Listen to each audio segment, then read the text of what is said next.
It's going down like this, motherfucker. Nigga get mad. Say, motherfucker, what you mean you ain't gonna let me in this funky joint? Much money I done spent in here, nigga. I knew your mama when she was hoeing. Hump, baby. Shit, bet I do it over time. Say that, nigga. Shit. Bet the ball. Off time. Shit, boy, I'm trying to make me some money. Boy, I'm hungry as a hog needs slap Jesus.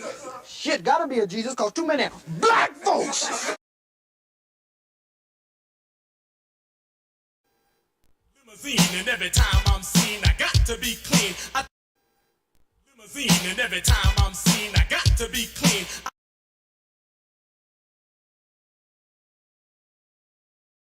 For what he has, he says that the only way that we can solve our problem, for what he has, he says that the only way that we can solve our problem is to unite. For what he has, he says that the only way that we can solve our problem is to unite together among ourselves, among our own kind, clean ourselves up, rid ourselves of the evils that we've become addicted to here in this society, and try and Get up, well, gotta get a piece of my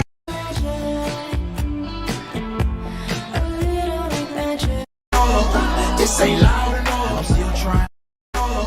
This ain't loud enough, I'm still trying. This ain't loud enough, I'm still trying.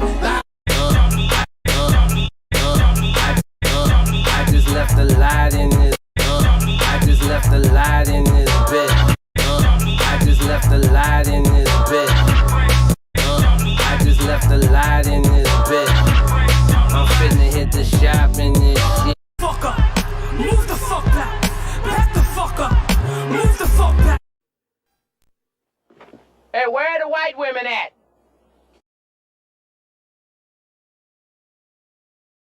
Your feet. He looked down, seen the feet. The nigga went berserk. Killed the monkey. Threw the bat out the window. Start kicking that bitch in the air. Say anyway, but I will.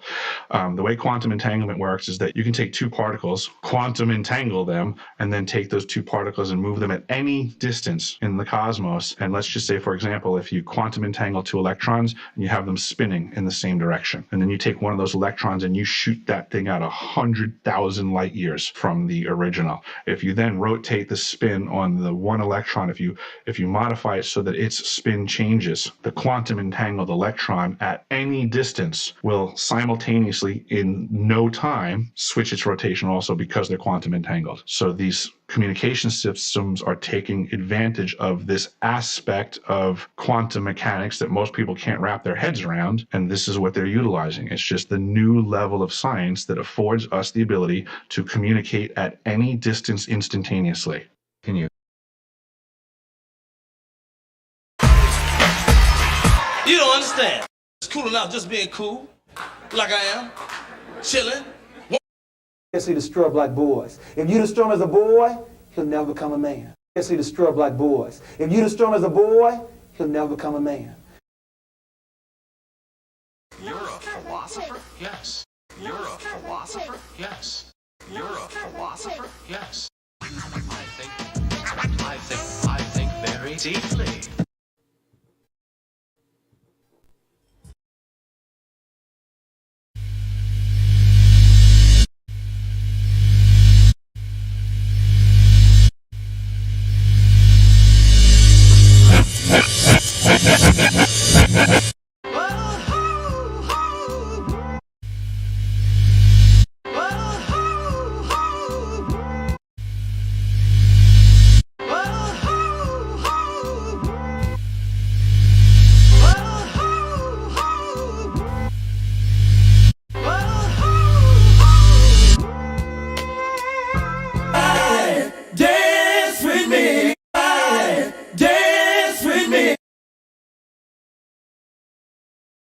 Damn white boys out there. Most of them is psychopaths and all that. They'll kill your mama's mama. And you... These some white folk that still don't know they're racist. What the hell you want here, hunky?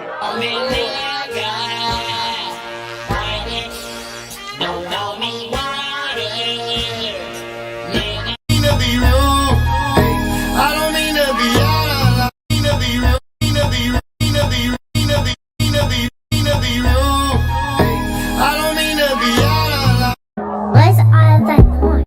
Where's all that point? Where's all that points? Oh, that's his dad.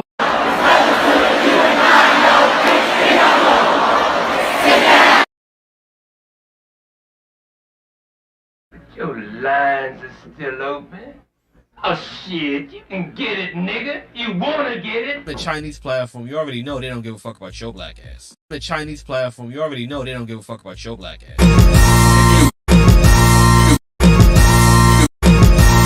To my word, to my word, to my word, to my word. That's the difference when you're my baby. That's the difference when you're my baby.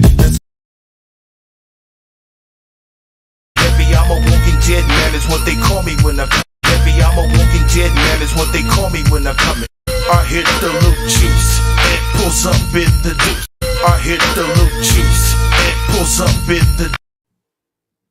I guess you go to the history of European civilizations. 250 years is how long they last before they implode because of their greed, because of their violence, because of an inability to let others be, including themselves. If they didn't have brown and black people to hate, they would hate themselves.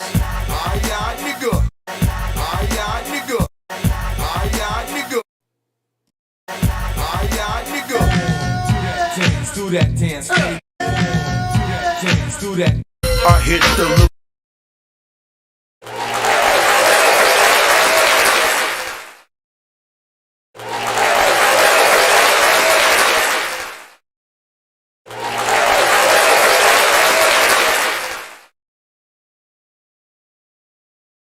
Hump baby.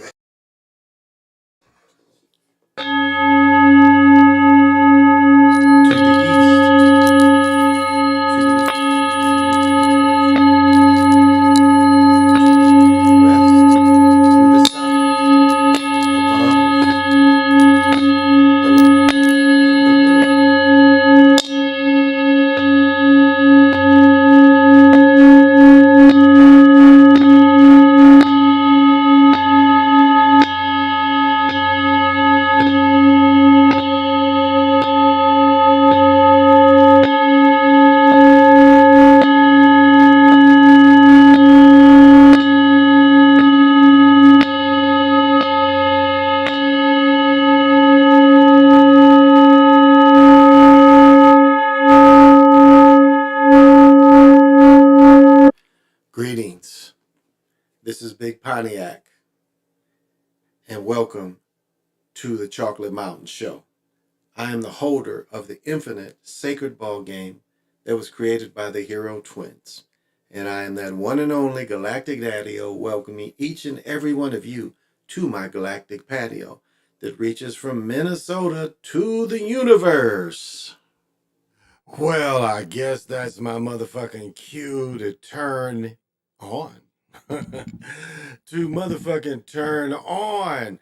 And you know, when I turn on, I guess I get close to turning up. I got that shit in there.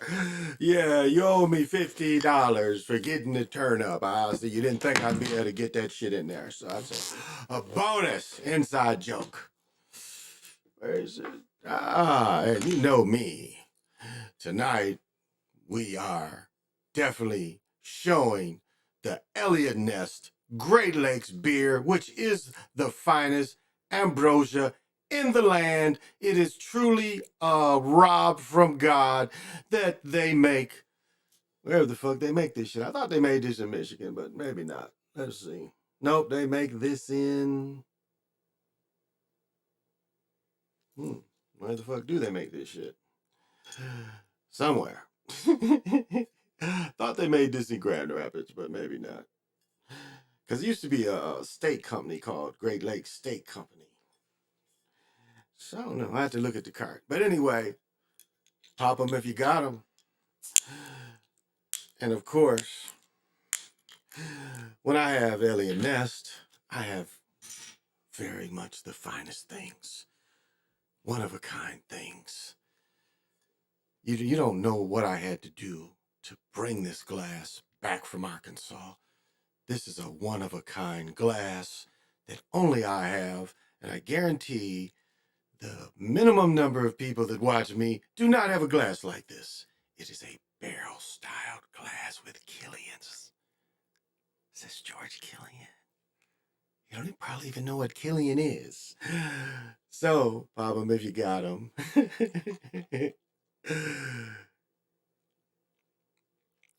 And right now, as you see that amber start to, you can taste it. You can smell the hops in the air. And that just makes you wish that you can be me right now, that you can sit there and really think you can be me right now, looking at this fine, fine ambrosia.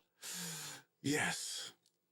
And we always support the herb gummies. And the Luca Hookah led the unicorn. Luca died on me right when I was about to introduce it, so it needs to be plugged in. Since we're showing commercials, one more commercial. I threw the other shit away. But yeah, I'll say this, folic acid, especially coming out of this, the only, like Andre 3000 says he likes to have the signal clear. She legit seems to help with that signal. The best way I can really tell you, if you meditate, if you have dreams, this will make it the clearest of the clear. I can't say that it has too many other benefits to me, but it seems to clear the visions, clear any of the meditations. Now, the last shit I got, and it's been apparently harder to get this stuff. I used to get it in little shit. I'd get a little chunk like this every couple months. It's really hard and it's super bitter.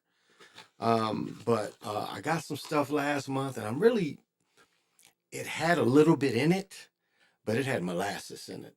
So what they gave me last month, I bought and it was really super runny. This stuff would get hard if I just let air get in, it'd really get hard.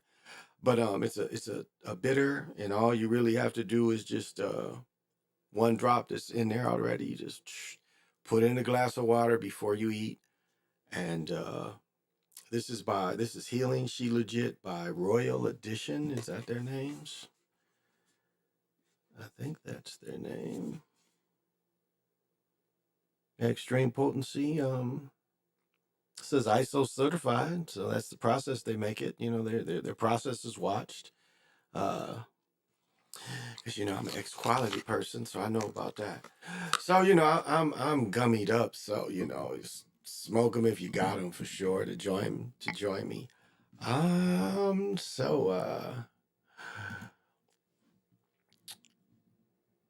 There we go. Oh my goodness. And I'm probably clear over there. All right, let's talk to the people. Let's get to the people because I'm for the people. And, when it comes to the people, I'm with the people. And Jet Reed, what's happening? And I have so much fun. What's up with this? I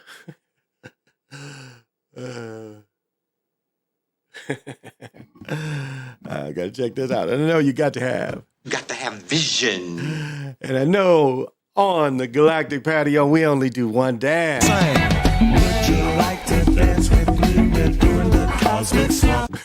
Motherfuckers in the background. Ooh, I love it. I'm about to fucking love this shit. Here we go.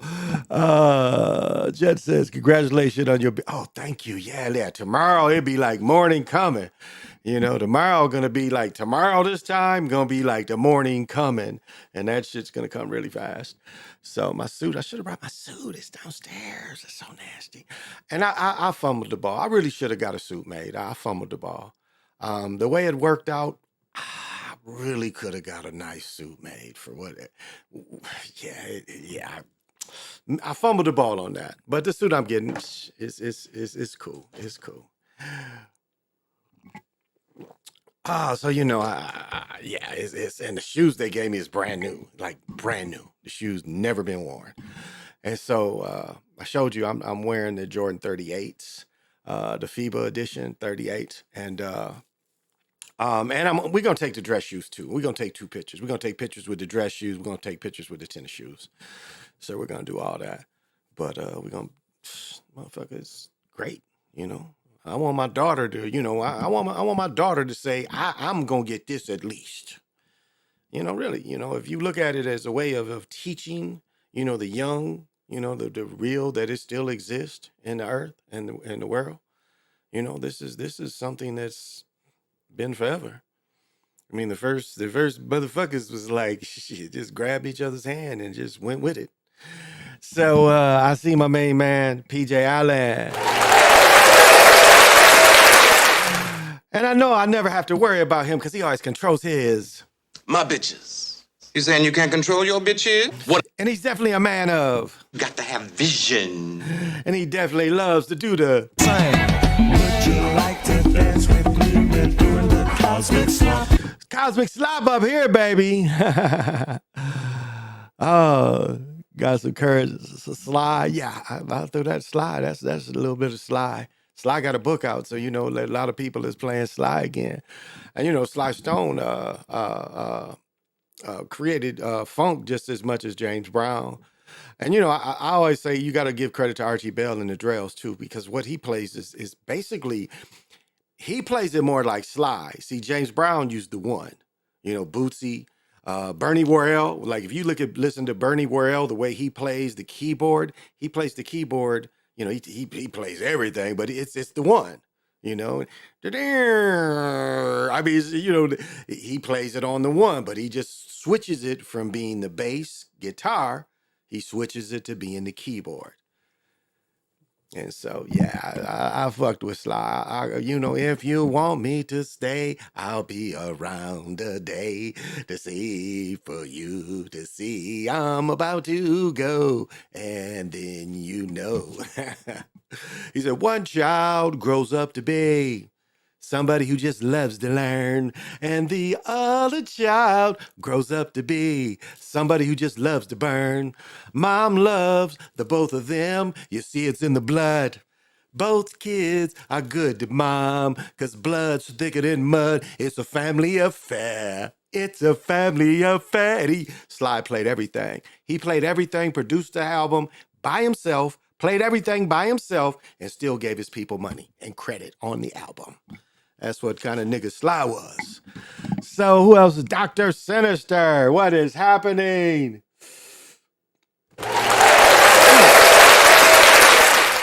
And to be up with me funky late this night, you got to have vision. And we only do one thing when we're on the cosmic patio.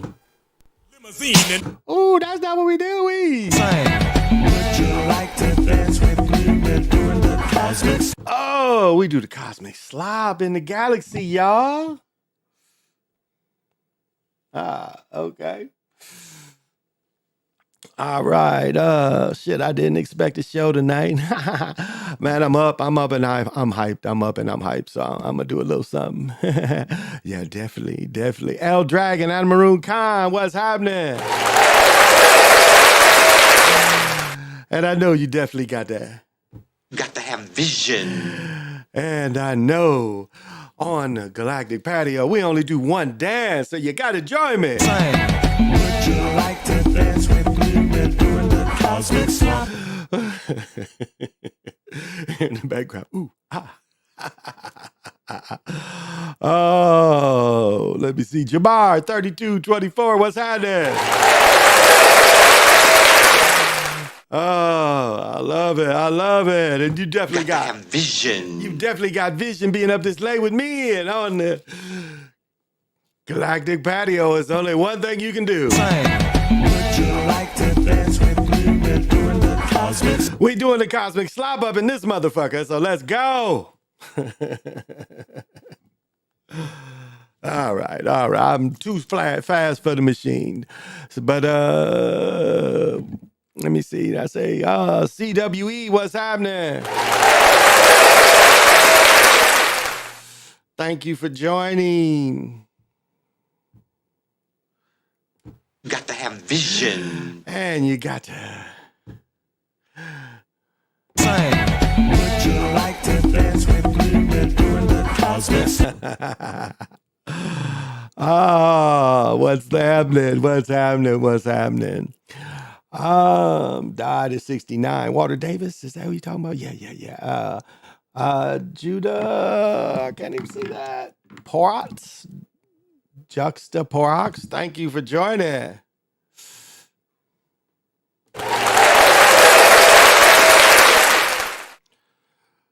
And thank you for being up this late. You got to have vision. And thank you for joining the Galactic Patio. Would you like to dance with me? We're doing the cosmic swap. Thank you though. Thank you. Yeah, I don't know. Like I'll tell you the story. Man, y'all. Walter Davis was like him, Al Woods. Yeah. Walter Davis and Al Woods. I don't want to get the stories mixed up which one. But it was like one of them. It might have been Al Woods. It might have not been Walter Davis, but I think it was Walter Davis. It was like Walter Davis put all that work in high school, and it was like the word was that he wasn't going to go to Carolina. I think he was forced to go to Carolina. He had a great career. Did not win the championship. I think Walter Davis is older than me, so I don't think he was. I think he was gone by 79. He was in the NBA by 79. But if I remember the story right, they had like circled his crib. It was like he ain't had no choice. He had to sign with Carolina, and he had a good career. I believe Walter Davis had, a cocaine addiction, and Arenas and them get on some of the players. It's players. It's Drew played in Atlanta. He was another one. I saw a recent picture of Michael Ray Richardson in America. So, he had it so bad he had to go to Europe, and he hooped until he was damn near 50. And so he was one of them cats that, it took a toll on his career. But I guess his best years was with Westfall when they played in the Suns.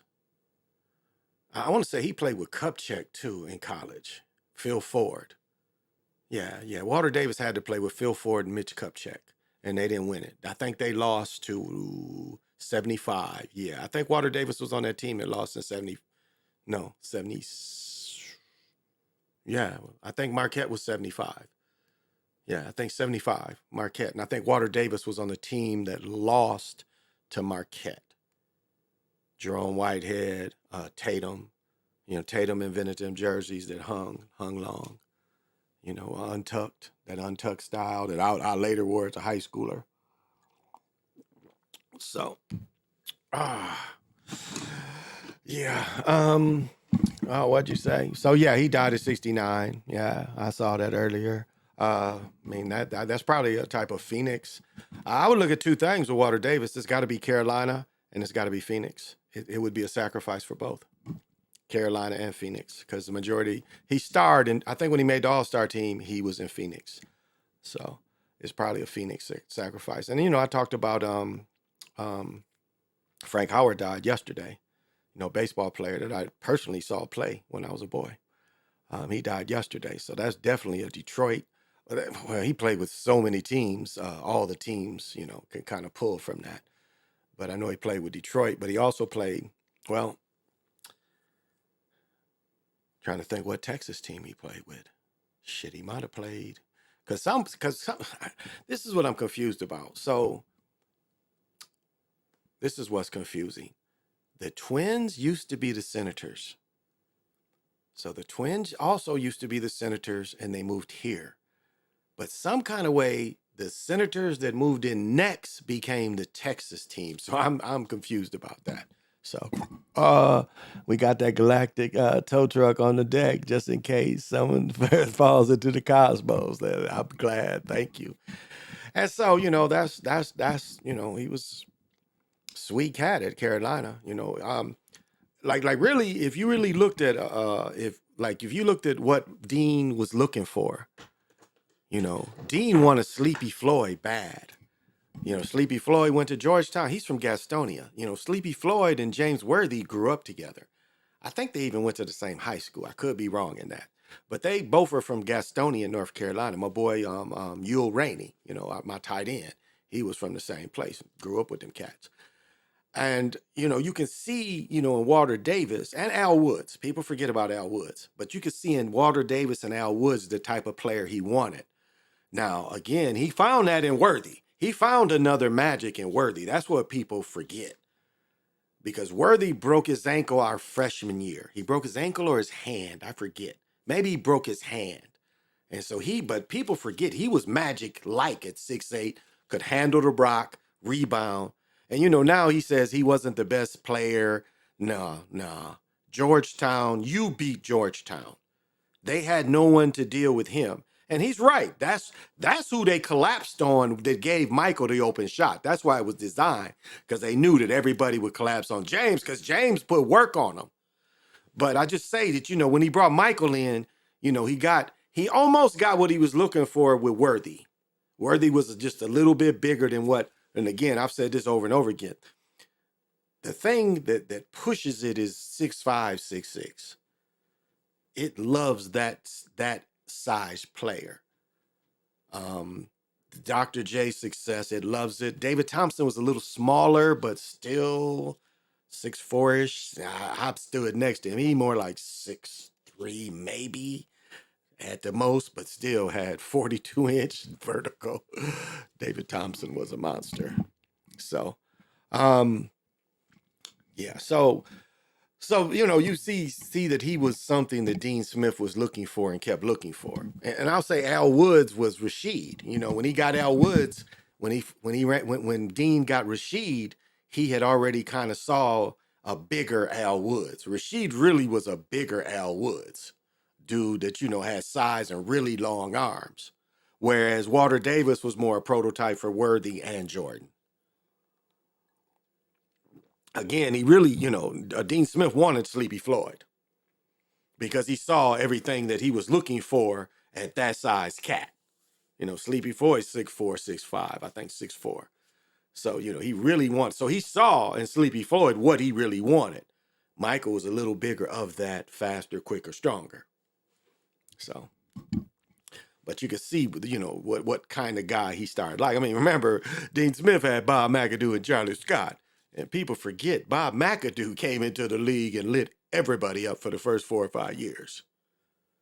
You know, he's probably really, and did he make the Hall of Fame yet? I don't think so. Somebody correct me. Did Bob McAdoo make the Hall of Fame? I don't think he did. He's the only MVP of the NBA that didn't. If he didn't, maybe he's made it by now. But he was like the first really consistent big man jump shooter. And when I say consistent, I mean gonna give you 7 to 8, mid ranges, baselines, consistent J's, you know, from anywhere, like range. This dude's, you know, big dudes that can shoot a jumper. I mean, he was like where you really had to come out and guard him. You know, he was really, there was nothing comparable to him that hit the league. A big man that's just killing you with J's the whole game. I mean, go back and watch Bob McAdoo. I mean, he kept that motherfucker high. And I mean, watch a big man that consistently killed you from the outside. You know, yeah, people, you know, and he deserved the Hall of Fame. And he really deserved to be a coach in the NBA. He put in the work. And for some reason, you know, they jumped over him. And I know some McAdoos. I went to A&T with some McAdoos. So, I already talked about I lost my first game of the week and gave them 4. So that was terrible. But I don't like Pittsburgh, so I pretty much vote against them every time. So not surprising. Titans could have won. That last play was very sus. And one play, when Pittsburgh scored, the dude dropped the interception. Dropped the motherfucking interception. You know, because we are against shoes. You know me. maybe I have to look these up. I don't know. Maybe I not have to look these up. But I bought these for my son. Nikes. And it says that shit. Undercover Juna Tarash. These are Nike Air Force One Low SPUC. And I guess it's got something to do with that, but it also says Gore-Tex, which means waterproof.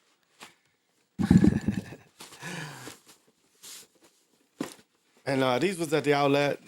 They was 130. They had I got them for 89, I think. 89. These was 130, so 40 off. 40 off. Paper's really cool.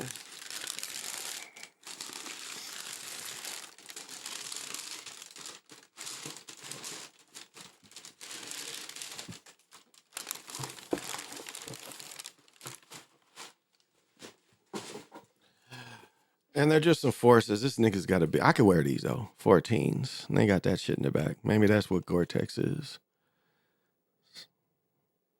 But Gore-Tex means waterproof, so I'm gonna spray them anyway. It's got that shit in the back. It's just some forces. 14s though. I could wear 14s. I got at least two pair of 14s. I can wear them. My insole's got to be being 14s. So I looked and looked and looked and looked to see, and yeah, they didn't really have much. So I think these are waterproof. So I have to look them up. So this is what he's gonna wear in the wedding.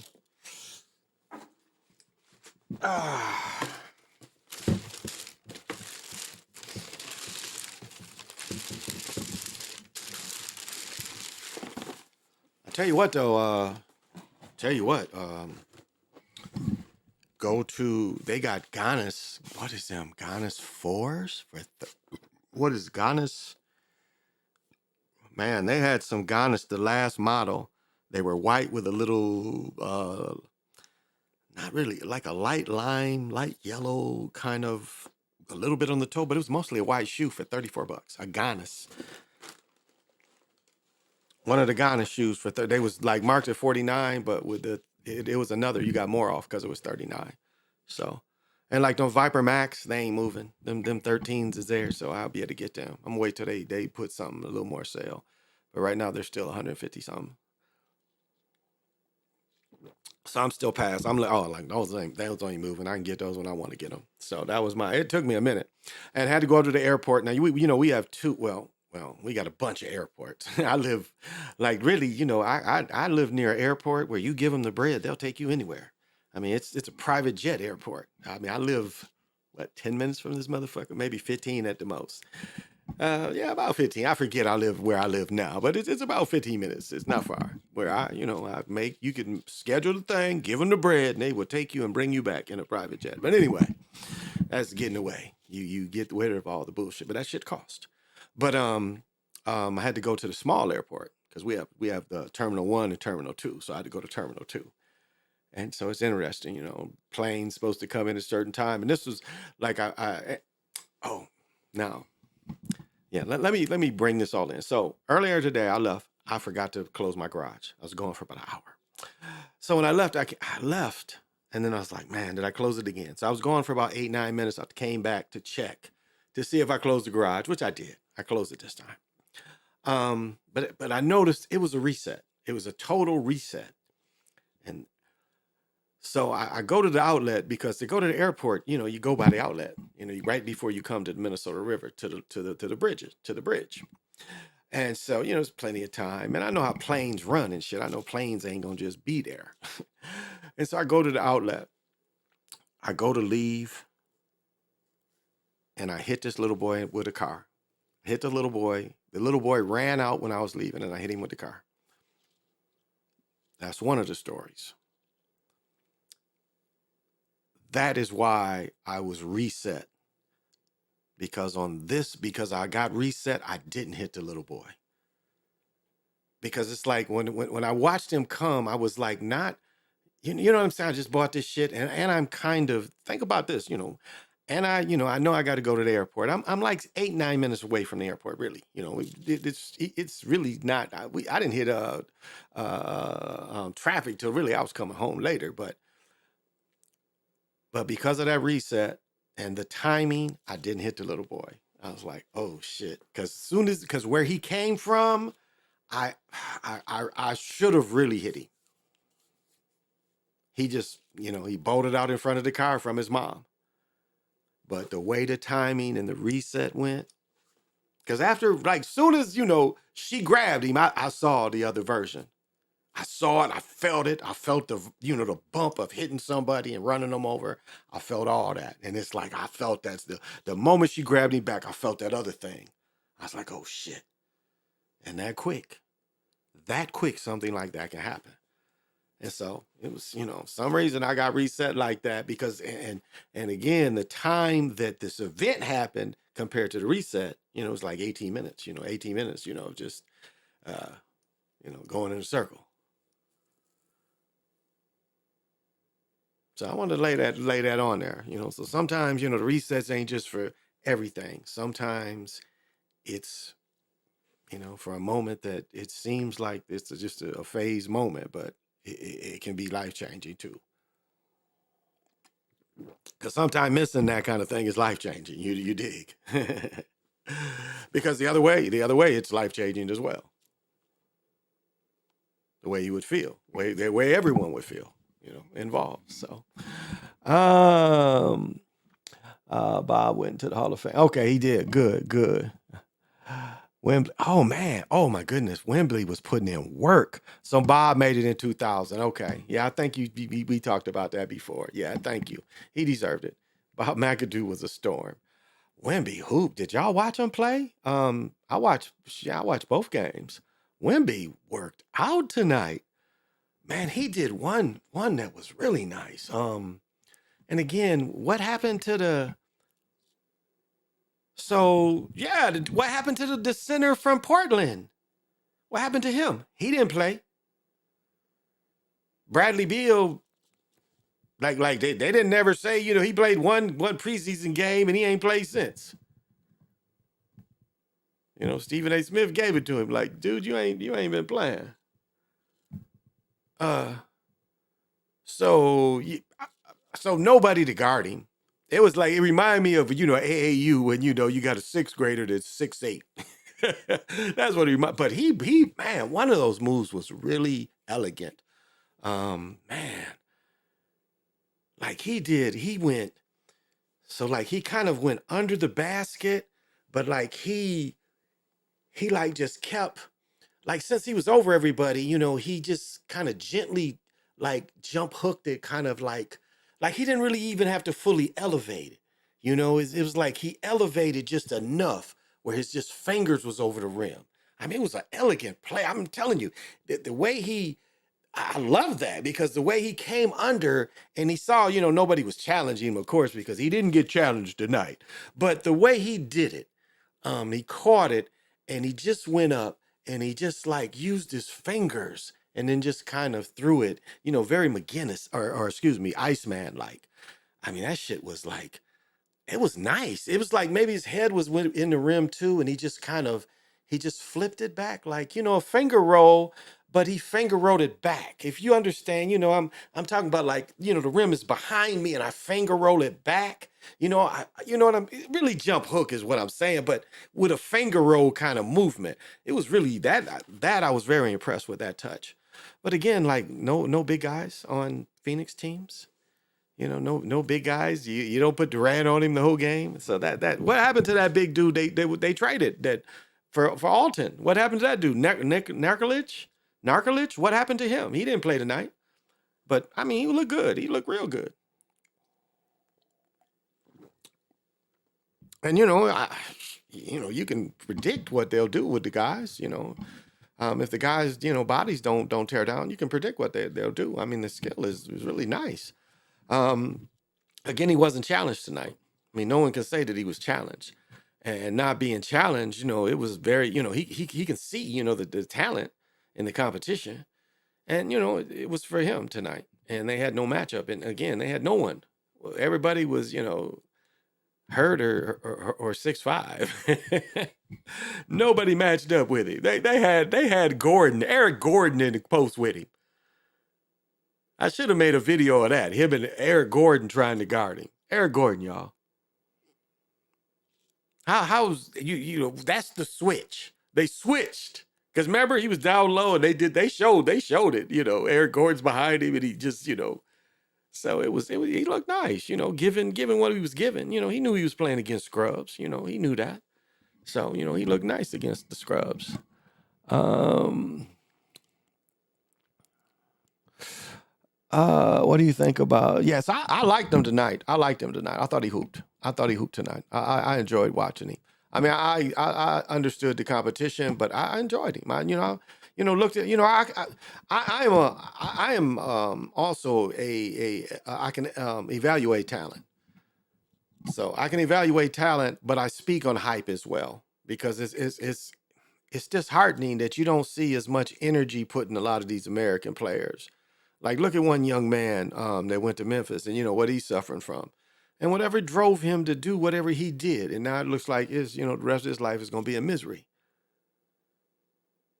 So, you know, what is, you know, like, where was the protection for him that this guy is getting, obviously, you know, in this other country when.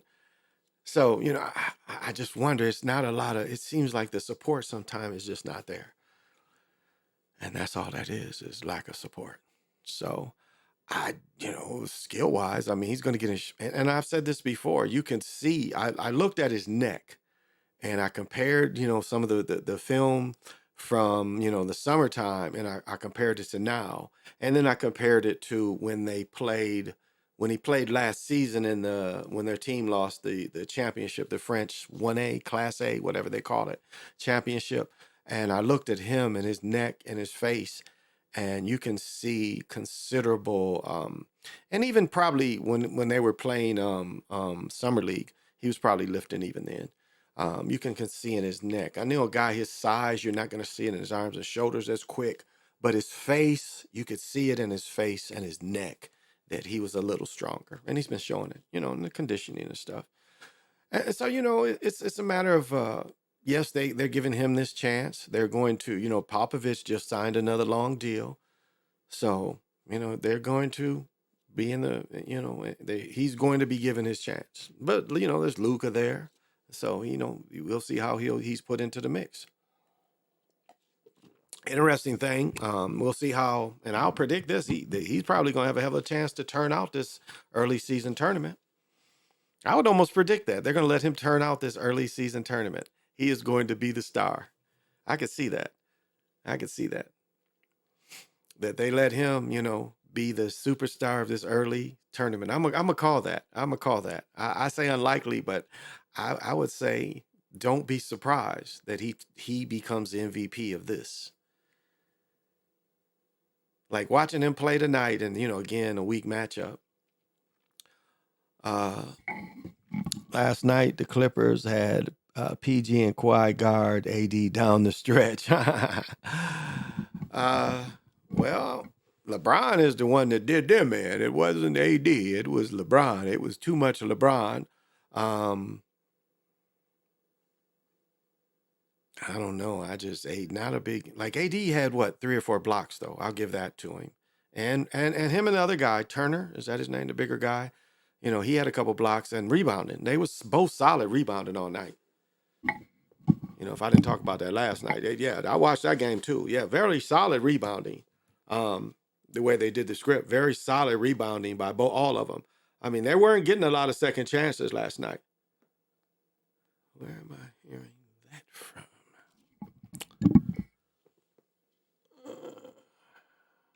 Here. No, play that. So,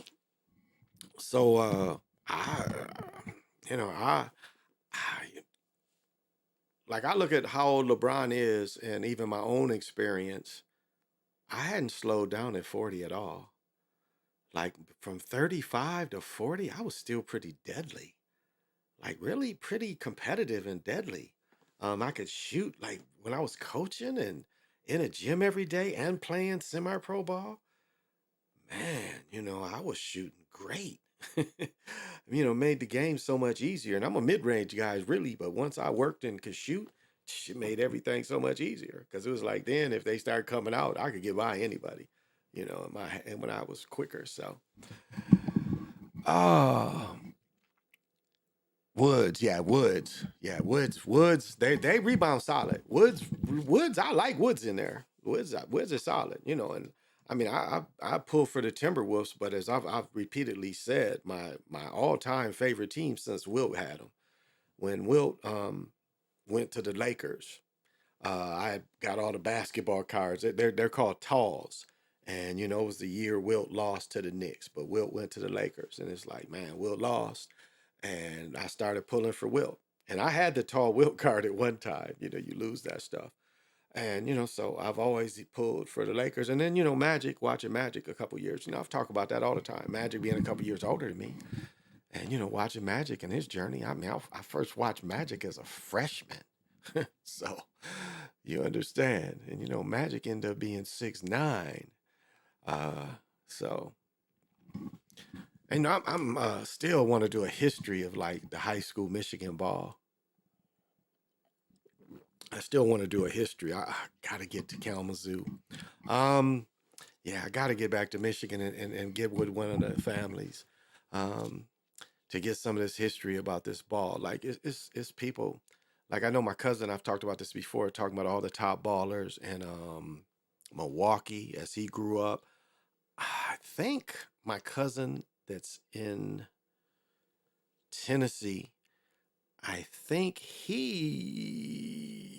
I'd have to see where he hooped at, but he played at Purdue, he played at Purdue, and then now he's a long experienced officer of the law, which is very common, and in my family, it's not uncommon for people to get the training, get the experience, it's several people, and wars too, it's people in my family who's in the Revolutionary War, Civil War, shit, World War One, World War Two, Vietnam, Gulf War. Shoot, it's always somebody in your family in war,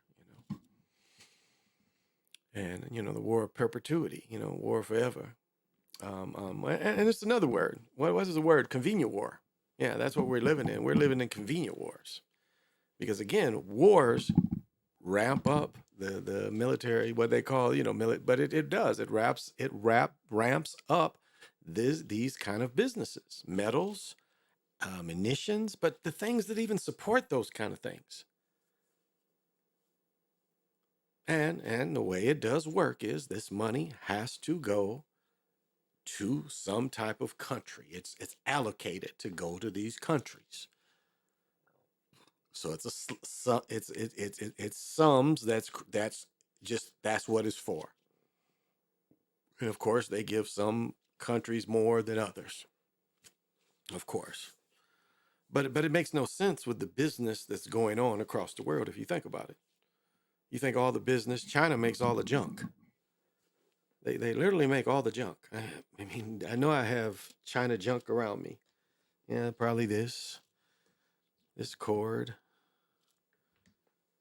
my meditating mask, more China junk. Where's that? Probably even this knife. Let me see, is this knife marked? This one might not be marked. Yeah, China. Made in China. So why would they give that up to go to war? They definitely, nobody would do that. Nobody would, it's business, all of it's been about business, all of it, the conquest of the country and everything. It's been about business. And so business and trade and, knowing, your worth. I mean, it's interesting if we look at what happened. It's like, people fought after Floyd. People really said, the workers more needed than the jobs. And all of a sudden, the jobs is like, hey, we need these people again. And again, kind of forced to pay market demand, pay the market record level. And then, what do they hit us with? New administration, new kind of rules come in, and all of a sudden, okay, and say, okay, you guys want more money? We're going to make everything else cost more. And you think about gasoline, if those of you remember, it was a point gasoline was worth zero. Yeah, I remember 3 years ago when gasoline was trading at zero. People across America getting that gas, because gas was never cheaper than 50 cents in my life. I don't ever remember it being less than 50 cents. That's about low as I think when I started getting gas in 77. Yeah, probably 77. I was 16. 50, 60 cents, somewhere in there. Because I had a Chevette. It was like $5 all week coming back and forth to work and practice. So I don't ever remember being cheaper. But it at that point, it had got to that. So, and the housing market right now, the loans, those that you buy in houses, I would wait. I would definitely wait. And again, you're gonna get this echoed. If you're serious about getting a house, you're gonna hear echoed. You can refinance. Yeah, you can. There's pros and cons of doing that. So that's what you're gonna hear though. You're going to hear that. It's like, well, you can get it now, and that's double.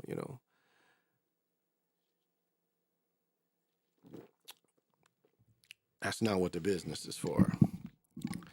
So the Lakers are better with AD and Woods are playing together. I think so too. Because Woods doesn't mind, really playing center, and AD doesn't mind playing forward or even guarding a forward, So, and AD's better that if he can rotate, he's rotating with, replacing another center or the power forward. AD's good at that. That's, we saw that like late in the game. We saw that on the far side where AD got a late block. Remember? They both switched and AD was there. So both the big dudes switched and AD got the block, if you remember. And there was several times they worked that though, where the big guys was switching, and instead of, having a subpar defender, you had a bigger defender there that would block your shit, beat your shit down. So yeah, they played that well. And I like Woods when Hachimura comes back. I think he'll really help because again, another dude with size that has a good shot. And Woods, bangs off offensive rebounds and stuff and runs. And so, and I've said before, I said this a couple weeks ago, I really like when Shaq left, I really loved Shaq. I really did. I had the little toy that they made his statue out of. Do y'all remember that? The little toy with the same dunk they made Shaq statue was it one of his first kind of iconic thing that later he put on his gear and stuff. But I had that little toy. And when he went to LA, I really, again, my team, Lakers, and understanding it's fixed, but still, liking the entertainment, I really liked that he went there. And when he left, it was, it's kind of like, wow, I'm a fan of this cat. And but I was a Lakers fan, and I really wasn't a Kobe fan. Even today, I'm, it's and unfair to Kobe. It's like Elgin Baylor again. Like really, when I say that Kobe is a Kogi, it's almost like Kobe was Elgin Baylor. Like Elgin Baylor got a new body, and it was Kobe. That's kind of like if the way the energy seemed to move is like Elgin Baylor with another body. And so Michael, again, the game that, and I talk about this, the game that was created from Connie Hawkins' game and really was able to see it, someone use that at their peak, of course, was Dr. J and David Thompson, but more Dr. J. And you see where Michael, the influence of using Dr. J's kind of game. And that's why I say, the pose is Connie Hawkins, doing the spread eagle dunk. That is the pose of Michael Jordan that he uses. He just scissor kicks instead of the leg straight out. That's the only difference, but it's the same. It's the same, and his family don't get no bread.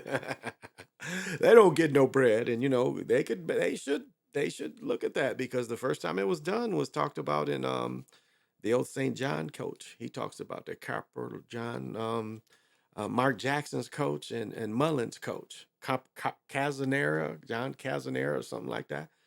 Yeah, he reports that. And that's in one of my books. It's, it's a reference to it. So their family might could have some say about that, but I doubt it'd be worth going after. I saw Connie in some of them interviews wearing their gear. So at some point they did business with him and they probably said, this is, this is the payment. we see it. So we're going to head it off. So,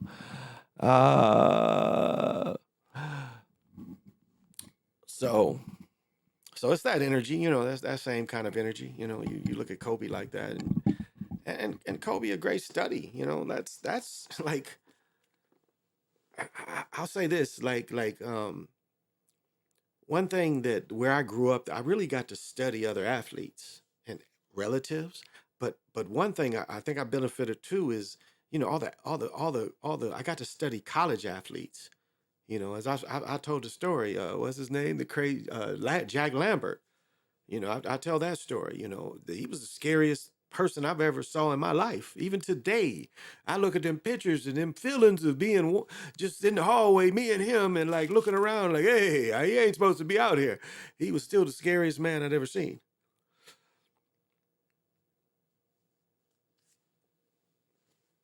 But I studied a lot of dudes. And, Dan Ronfield, McElroy, Steve Mix, Young Gervin, Spencer Haywood, a lot of these cats I got to study, And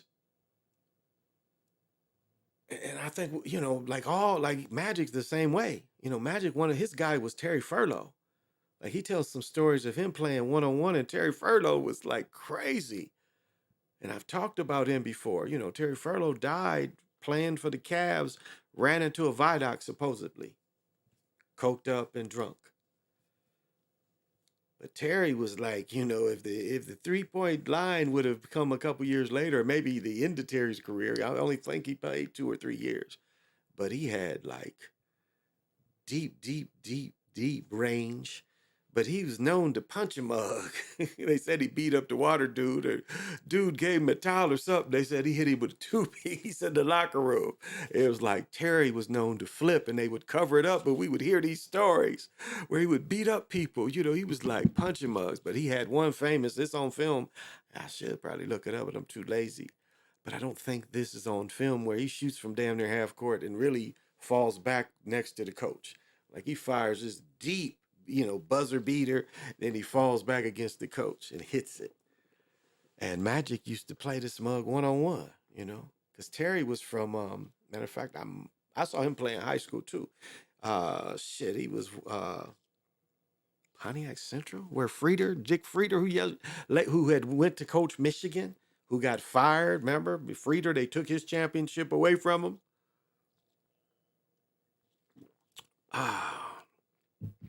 Yeah, so I got to study a lot of players.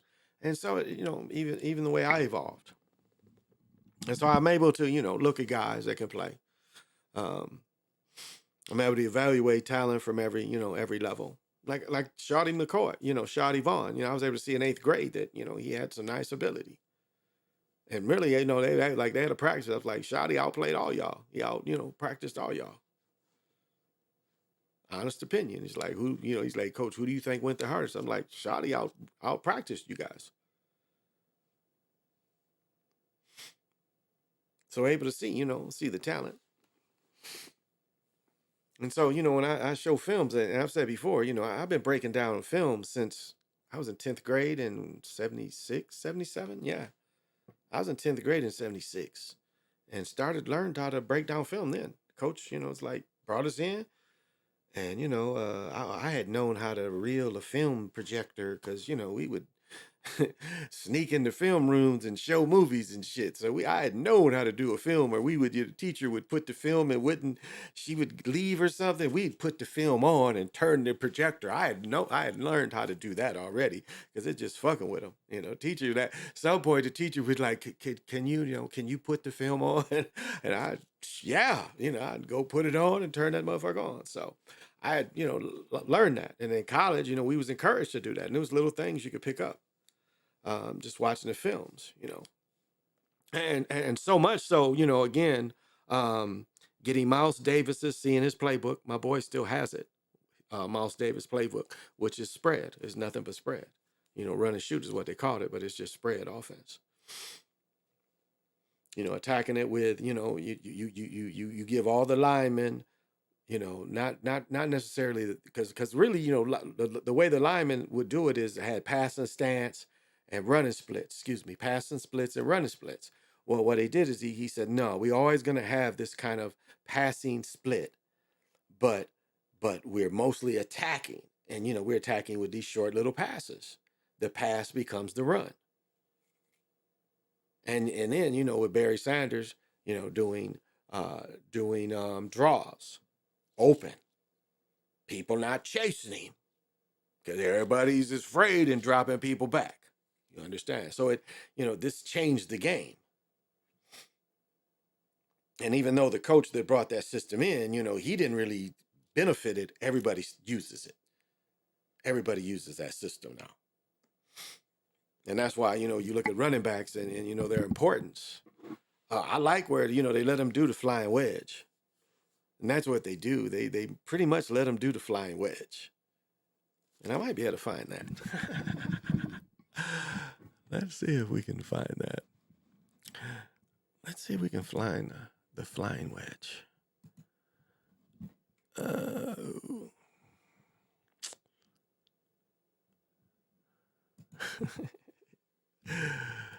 Thank you.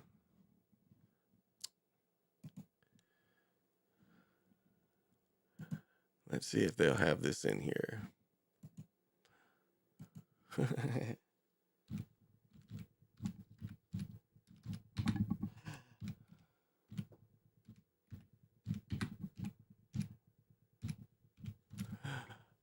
All right. Let's see if they have any pictures of it.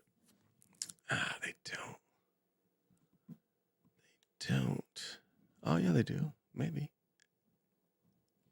Maybe. Let's see. I know one of my books, I got pictures of it. They on some bullshit.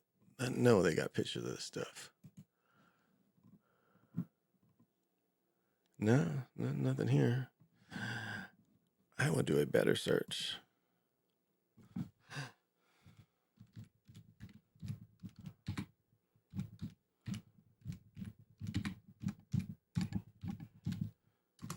Let's see what they say.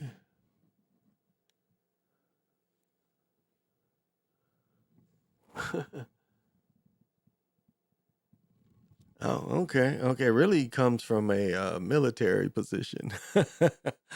Yeah, it comes from a military position. That's what it says. They call it a flying wedge. A flying wedge is a confrontation created from a body. Check this out. Here it is. I'll show this shit.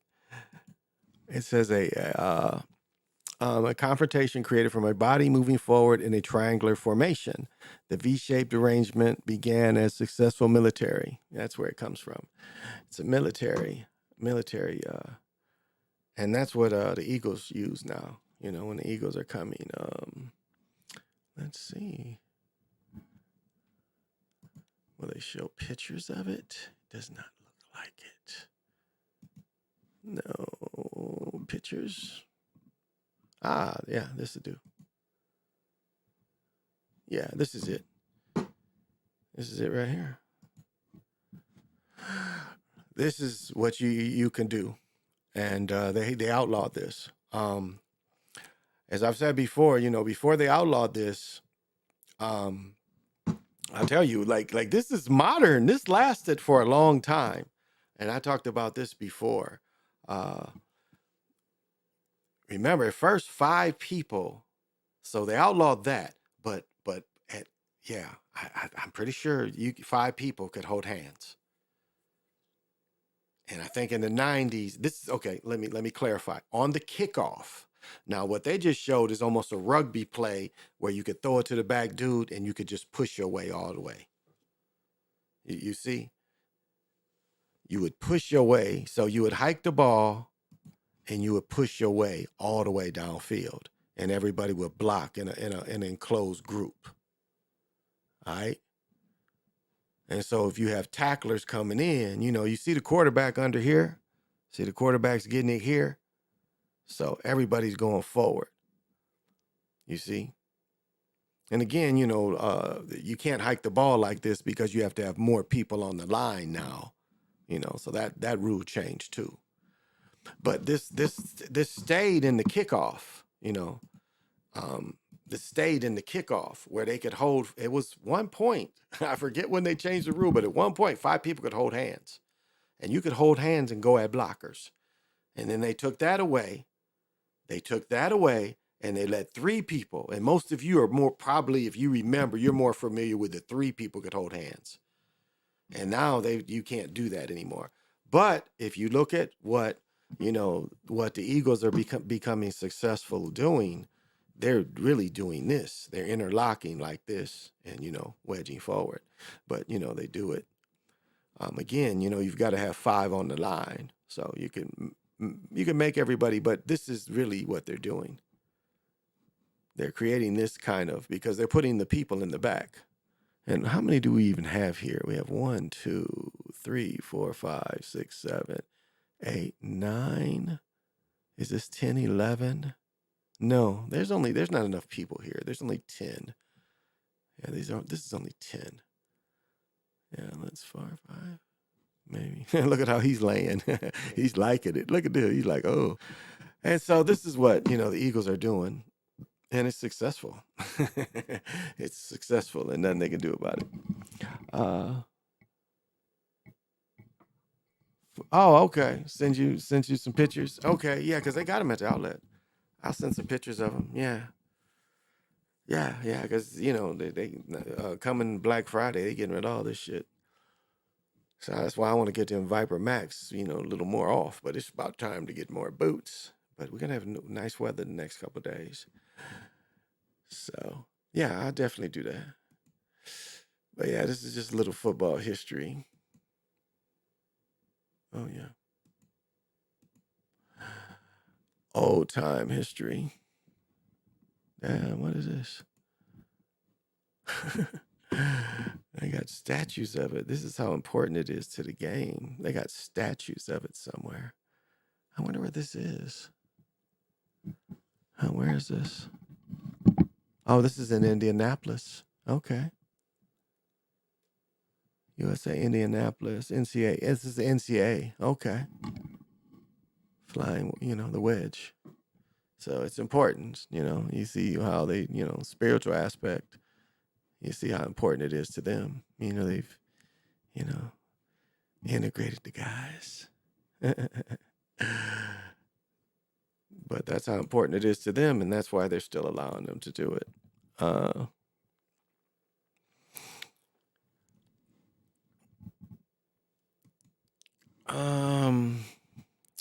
Let's see. No, here, yeah. Oh, man. Let's see. I need it bigger. This sucks. I need it bigger. Oh, here we go. Okay, get down, Taube. Okay, this is some shit I got. This is our coach we call Big Greasy. This is Jim McKinley. Let me see. Coach Franz, Coach Beard.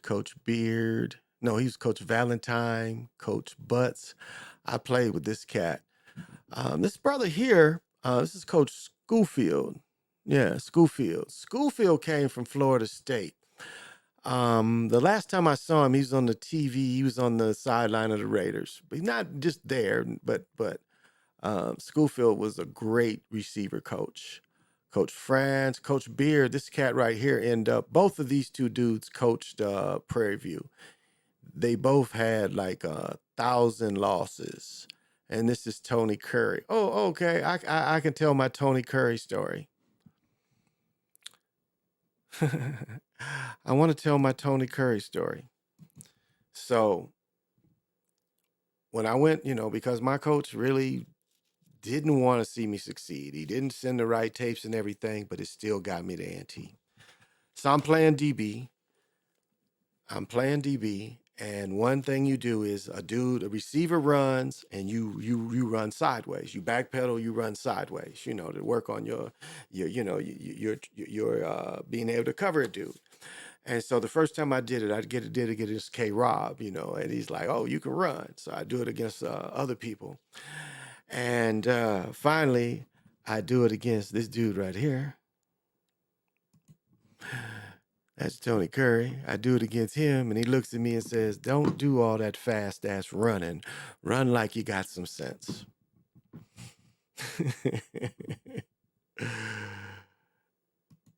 And the story I've told many times about catching it over him. So we both go up for a deep bomb in practice. I might be a little taller than him, but more athletic, definitely. He could hoop too, and I beat him up, and I hit the ball with this hand, into this hand, and when I like stopped the ball with this hand, he tried to tackle me with this hand. And all I did is hit it to the other hand and drop my arm. So he just fell off me. And I caught it with my other arm. And as I've said, but it's this dude right here. This is Tony Curry. It was this guy right here. And I've told the story. As soon as I catch the ball, I run into a tree that had fell down from the storm, and the tree knocked me off my feet. I mean, it literally knocked me off my feet. And this guy right here, Tony Curry, is over me. And he looked at me and he said, "How the hell you catch that damn ball?" And he just ran the other way. Then all the coaches, this coach and that coach comes running down to see me on the ground because I just laid there, you know, theatrical. That's my Tony Curry story. And to tell you, let me see, can I get this even better? Let's see. No, not them. Not them.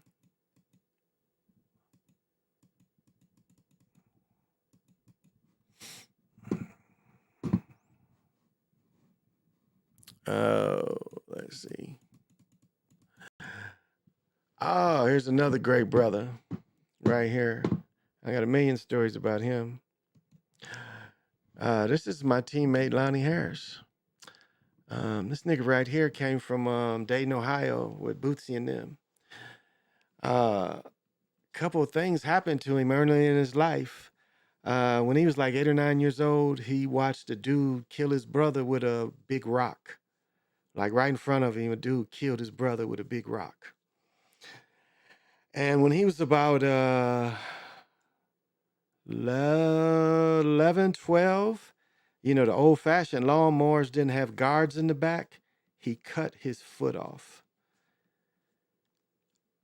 And despite that, he was like his senior year, like the top sprinter in Ohio. I think he graduated around 74, 75, 76 maybe. And he played football. Yeah, I love this brother. This is Count. This is Lonnie Harris. He played pro football in the USFL. And there's an article about him. Maybe I'll try to look that up. But he died of leukemia when he was 50. But a very talented, very fast, funny brother from the Midwest. Long live Count. And the reason they called him Count, because when he'd get the ball, you would count down. You know how you count up. You know how they say, he's at the 40, he's at the 30, he's at the 20, he's at the 10. Scores. That's why they call him Count. Because he got the ball, you'd start saying that. You know, the numbers you count down. That is Count. Oh yeah, you know, I mean, let's give it the attention it deserves. Now, you know, I was down in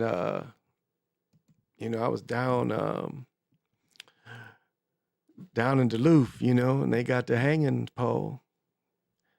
And they tore this pole down. This building right there is still there. That building's still there. They tore this pole down. And this pole was up until the last 5 or 6 years. But they tore it down just recently. When I went up there, this pole wasn't there.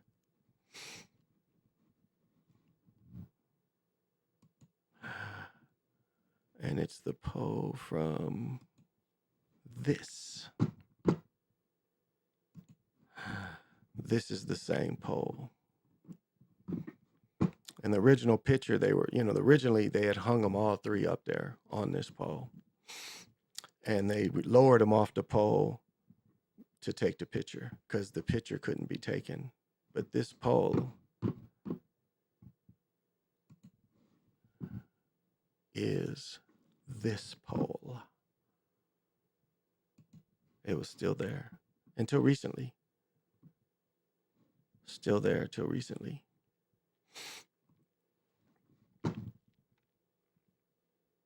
So those of you that love history, I'm a history lover. I am a history lover.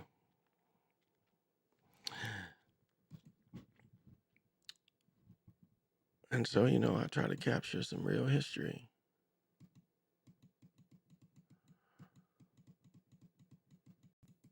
Whoops. Check this out. Check this out. What do you think this is? This is Babe Ruth. Now, there's always been rumors about him, being melanated. Indian. I don't know, melanated person. I just ran into a book at the library. I didn't see any other pictures that look close to this.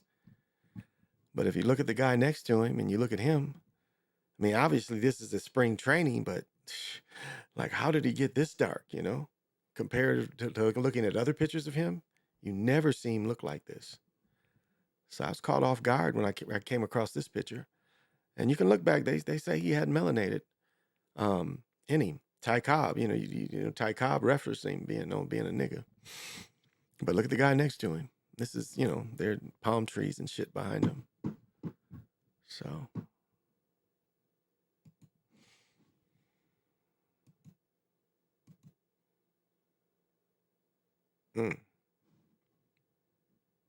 Think I can show this? Let me see if I can catch it.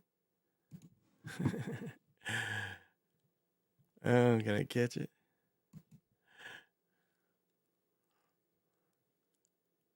Boom.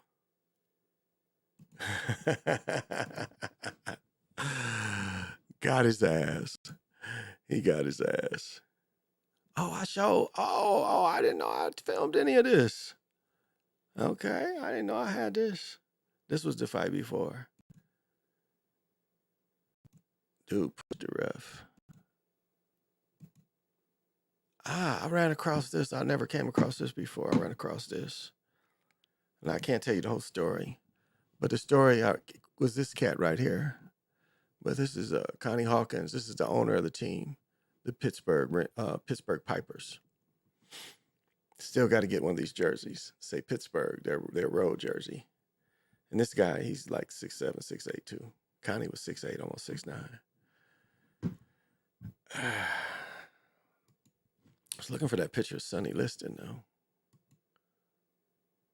Oh, and of course, yeah, let's show this. Is this moving? Can I stop this or is this moving? Let's stop this. Can I blow this up? Like, this is disgusting. Like, I showed this. This was disgusting right here. Like, right now, they are dogging James Harding.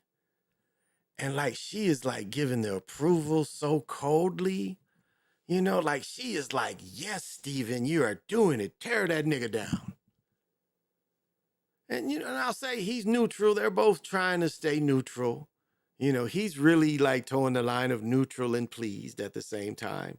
Wilburn definitely is closed, trying to shield. This is called shielding. You know that, don't you? They're shielding. See, she's not shielded. They're shielding. If you understand what I'm talking about. But not them. She's just pleased. Yes, just tear a hole in his ass. This is just like, the people are right. When people say that she pleases going after these brothers, definitely. Like, definitely. There can be no doubt about that.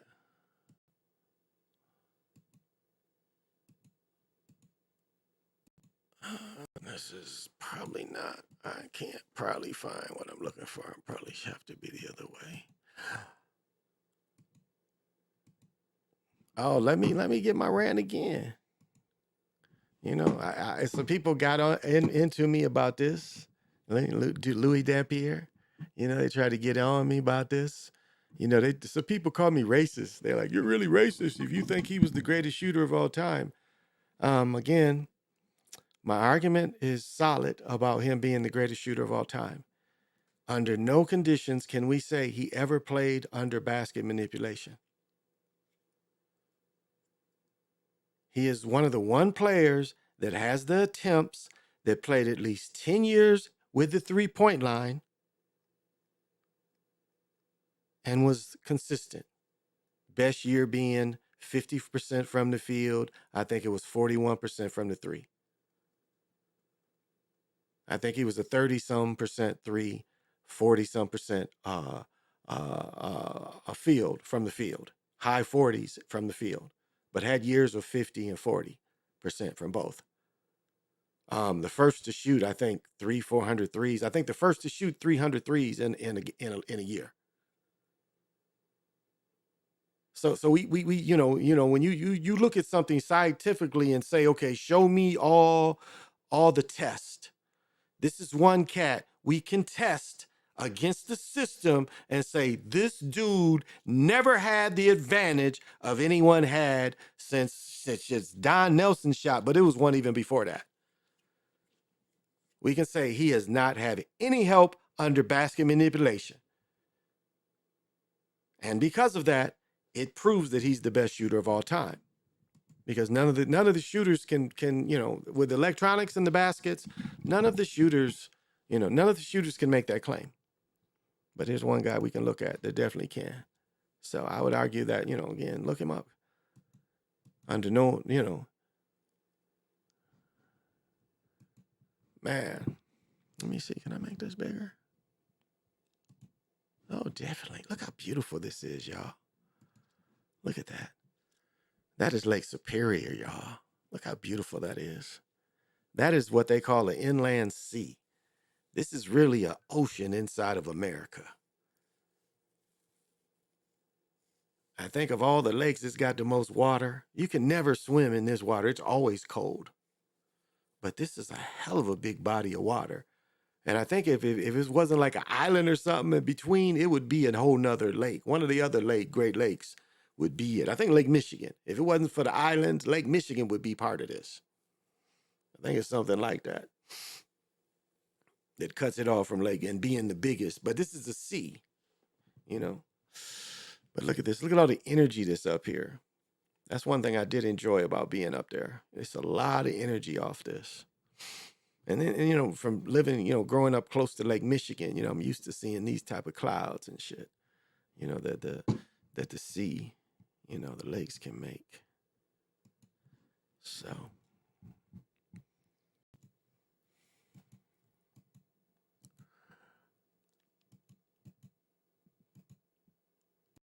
That's me. I've talked about this too.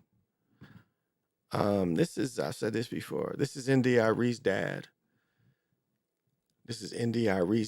But this dude, this is the first, no, Kenny McIntyre. I think I met him before Kenny. Yeah, this is the first pro player I met. He went to Michigan State. He went to, let me get this right. What high school he went to? I'm old man, but him and Spencer Haywood went to high school together. All 5 of the starting 5 played pro baseball, played professional sports. But he played for the Nuggets. And this is Ralph Simpson. Every summer he came to the tournament, the semi-pro, the Pro-Am in Kalamazoo, and he played and got to meet him. I watched him play 3 or 4 years. But he's NDRE's dad. She did something recently. Oh.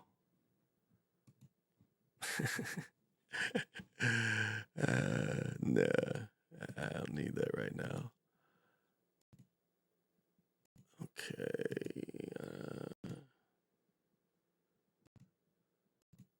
I don't think. Yeah, this is it. Oh, okay. Yeah, here we go. No, we'll bring it back. And again, this is the corner. I'm sorry I'm jumping around, but this is the corner where they got killed right here.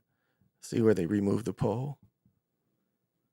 The pole was like, I'm pretty sure now, my wife in a couple of days, she thinks it's back here. She thought the pole might have been back there, but I'm looking at measurements and on that window, because from where the pole was, from where the picture was taken kind of from this angle, because in the picture you can see these windows on the side and there's some round like windows.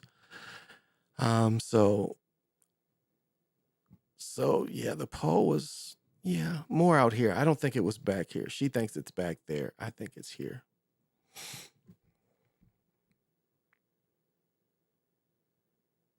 So yeah. Yeah.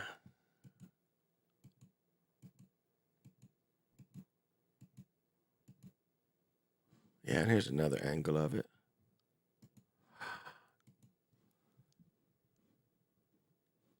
And yeah, so the pole was right in here, I'm thinking.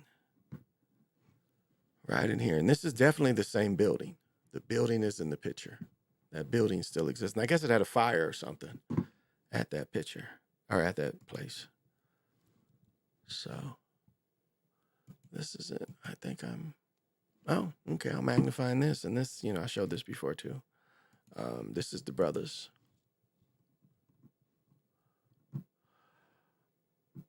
And it was kind of like this brother seemed like when I was watching it, it was vibrating. I really saw this like vibrating. Like really like almost they could step out of it. I like it's well done. I said that before, but like this one seemed to be vibrating. As I looked at it, this seemed to be moving. Really well done, Takes the fear away.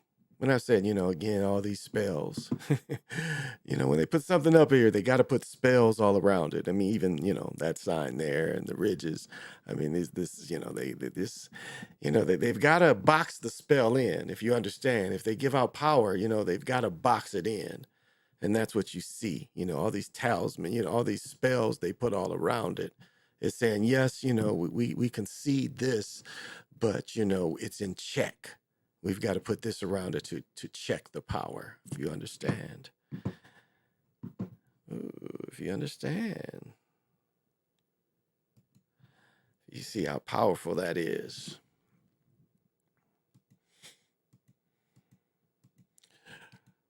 But this ain't what I'm looking for.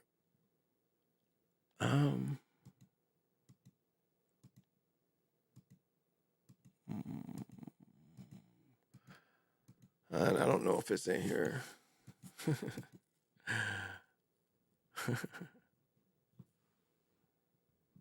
Might come to the end. None over here. Maybe that's the beginning. No, that ain't the beginning. All right. I guess I don't know. I find certain things interesting, so I'm not trying to turn anybody off of anything, but I find things interesting. And, there's not a lot of avenues I can go down to, where I ain't got a story to tell about it. So, and there's things that I think are powerful that stories should be told, whoever wants to hear it. That's all. I don't take any of this for ego. I want one picture though, just to show you, just to show you how the power is there and not there at the same time. If I can, get into it. I mean, really, truly feel like how you can be the highest high and the lowest of the low at the same time. And how, we saw it all. We saw many people go through it. Ali went through it, and many others. Mike Tyson, they'll bring you high and they'll shame you. I mean, don't be surprised, what Dwight Howard is going through right now, that is something ain't gonna work out for him. Because that's kind of how it works out. Oh shit, they got this. I forgot this one was in there. This is horrible, though. I don't know. Yeah. Oh, shit. Okay. I didn't know I had this. This is old Aggie. That's me in the blurry picture right there. Right there. Number 19. I can name almost everybody. The little dude I talked about, Lonnie, is right there, number 1. It's funny, both of these guys have passed. I think that's Big Smooth, if that's 64. Yeah, a few of these brothers ain't with us. But it's a stupid ass picture. I mean, it's too far away for one, and I guess to get a lot of people in, but it's, as you magnify it, you lose clarity. A lot of these brothers, I'm still in touch with. There's a few that ain't with us. 81. But this wasn't the picture I was looking for. I just came across that.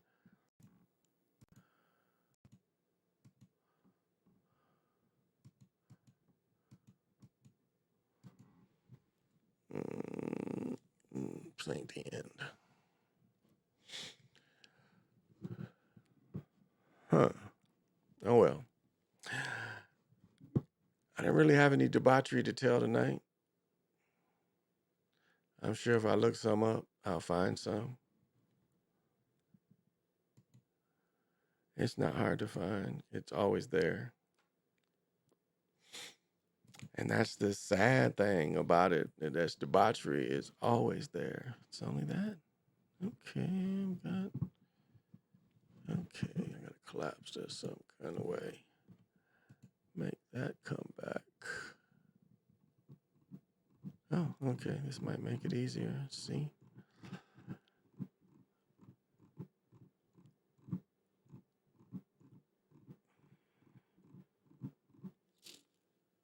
That's this.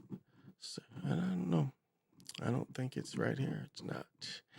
It is not right here. Okay. I'm looking for Ghost. Sorry about that. I think I have to hit here. Let's see. Will that give me everything? Or just give me what I've been having? Yeah, okay. All right. That's enough. That's enough. It's not going to do what I needed to do, but that's okay. Now, I just want to show how, like, they can make you the king and, strike you down after being the king.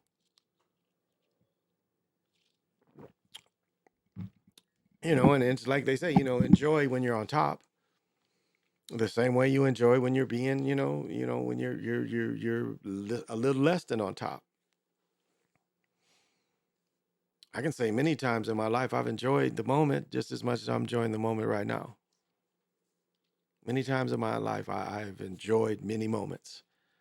And it didn't take everything that's going on right now for me to enjoy the moment.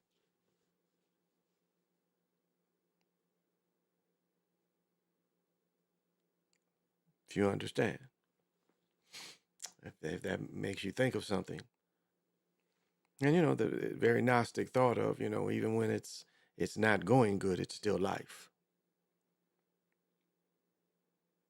The way they put it, even when it's good, it's even when it's bad, it's good because it's still a continuation. Ooh. Move too much. It's a continuation. And so enjoy it all. As it comes, enjoy it. Definitely be the what they call it, the lucid, the lucid looker, the lucid experiencer. Enjoy it. And as I said, it doesn't matter if it's real or unreal. No matter what it is, you still have to conquer it. You still have to be supreme. And only supreme of your area and what you do. That's how simple it is. Be supreme in what you do. Be able to be a good advisor.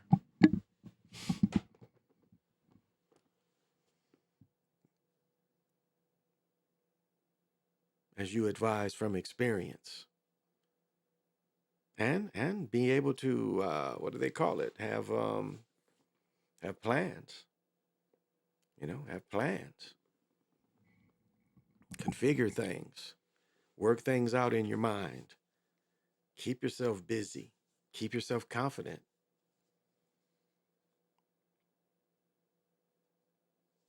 We live in a world of swirling emotions, consequences, realities. And so a lot of people, it's hard for them. And the spiritual thing hits people so bad and so coldly because, it's so foul at times. Everybody wants to sell something. And it's nothing wrong. It's nothing wrong. I mean, I've said many times, if you really want to, get some energies off you, some people are calling it a spiritual bath. Go look at like a year ago when I was playing all the bowls. Just play that first 6, 7 minutes for yourself. There's a lot of clearing. Some people are calling that like, a bath, a sound bath. Well, I give that freely. You can go back and do that. You can go back and listen to that. There's nothing in that. And I've said before, I found some phone apps, and I talked about the witch last night where, her people came through that phone app. I'm like, not you guys again. The app was spooked, so some of that stuff, it's like they can throw some stuff in it. So, what I give has none of that. These bowls are, it's bowls here. The big bowl is right behind me by the drum, these little bowls. So, it's all for me, so it's nothing, no other intention other than that, so. And so, as I said before, I don't come on here asking. I don't even ask for you to give me a like. It's like, I guess it's hard to give me a like. And I've been like, I don't really care, but it's just funny. It's like the shows that do okay and people see them, but people don't see them enough to like them. Which is, it don't really matter, but it's just funny because I look at like what I look at, and almost everything, I'll say almost 98% of everything I see, I like. And you can look at, what I like and see who I watch. It's pretty consistent. I try to watch all the brothers, that do something and talk, and to hear, where their heads at and what they think about things, and, the business that they do, and respect it, but still want to, get a piece of the way they think about it. And of course, I love the comedians, Craig Smith, Corey Holcomb, Marcus. I think those guys are funny. So clever. I like clever. I like clever. That's why I'm attracted to good writing. I would look at movies and see the screenplays. I like that. Wordplay. Wordplay. When people articulate. To be able to articulate and make the words clear. I've always been attracted to that. It is always all about making money. Always about the darkies.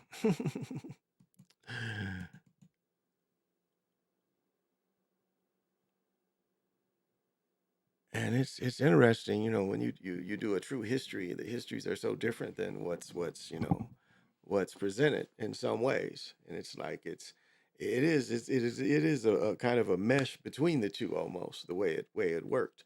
I was looking at my book again, going over it, a history of New England slavery. And if one, really would do a serious a serious study of it, it's very different than what's presented to us. Again, this is New England and compared to the South, but this is still, a city that had to have certain skills. Ship making was very big. Cabinet making, ship making, kind of all go together. Um, and it tells a different twist on what we see going into the revolution. Right now, I'll share this book. Yeah, y'all. Yeah, here's another book. Let me share this other book with y'all.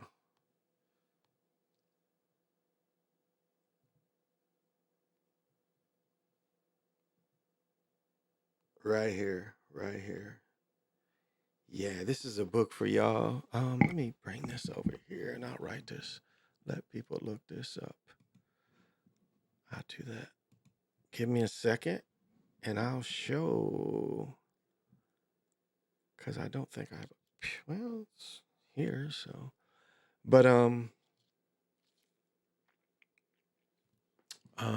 name of the book is. Get this right. Come on. Okay, where am I at? W-I.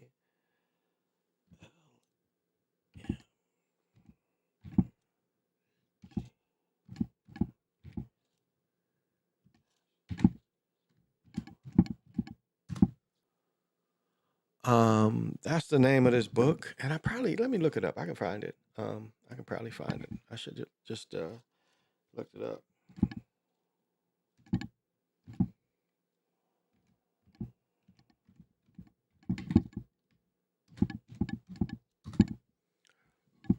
Here we go.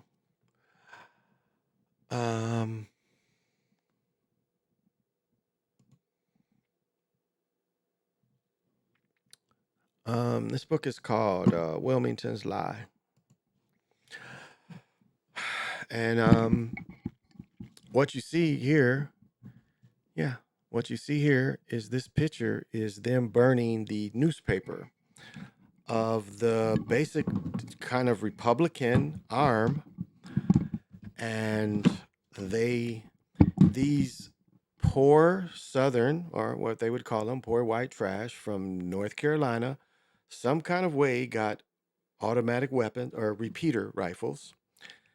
And that seemed to be the difference. And this is what you see. They are looking to kill the newspaper editor. And this is where they truly overthrew the legal government. The Republican government was overthrown by this mob.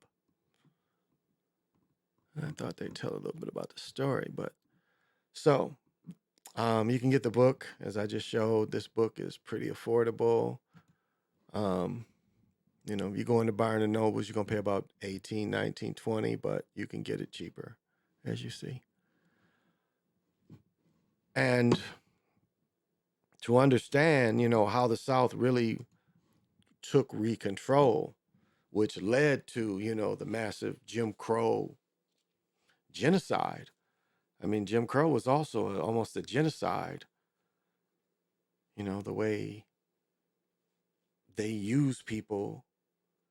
You're talking about, some people, like I read a paper one time, thesis was talking about, the devalue of us after slavery is why all the lynching and stuff. No, it was just pure genocide too. I mean, being worked to death had already been done before. And that's what they started doing. There was really no value. The value was the body. And there was a lot of bodies that could be unaccounted for, for 30, 40 years up until the, early 1900s. No records of constantly arresting, kidnapping, forcing people to work almost to death. And, Wilmington was, kind of a spark plug, that took over this and took the rights away from people. So, hey, Carrie, how you doing? Where's the other one?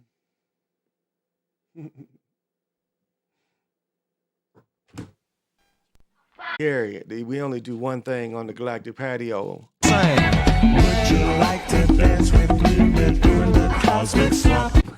Ooh, ah. So that's, it's an interesting read. I got another book that's very similar that talks about, I think it's called The Red Shirts, and how power was taken in South Carolina. And again, it turned out to be repeater rifles. Jim Red Wolf put a thing out, and the guy says, pistols, pistols are defensive, and even really rifles are too. But rifles are kind of what you fight with. You fight with rifles, and I agree. You fight with rifles. Rifles have some instance, 1,000 yards away. And the penetrating power, they fooled everybody to get away from like a M14, that shoots a 30-30.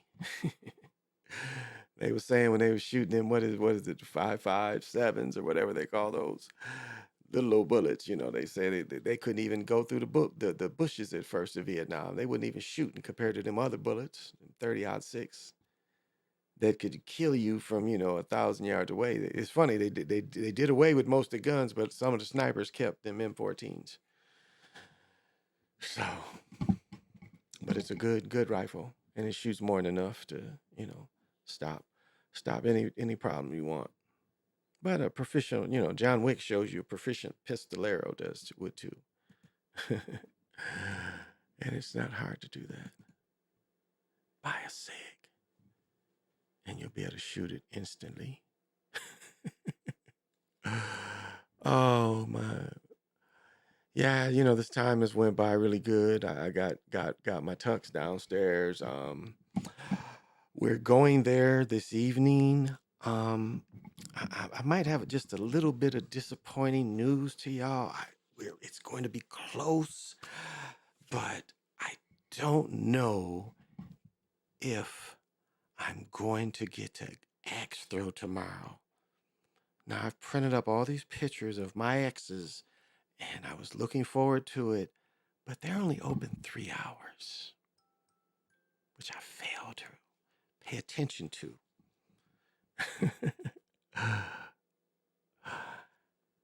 So, and we have practice tomorrow. We're going in there to, help put shit together because wedding was canceled.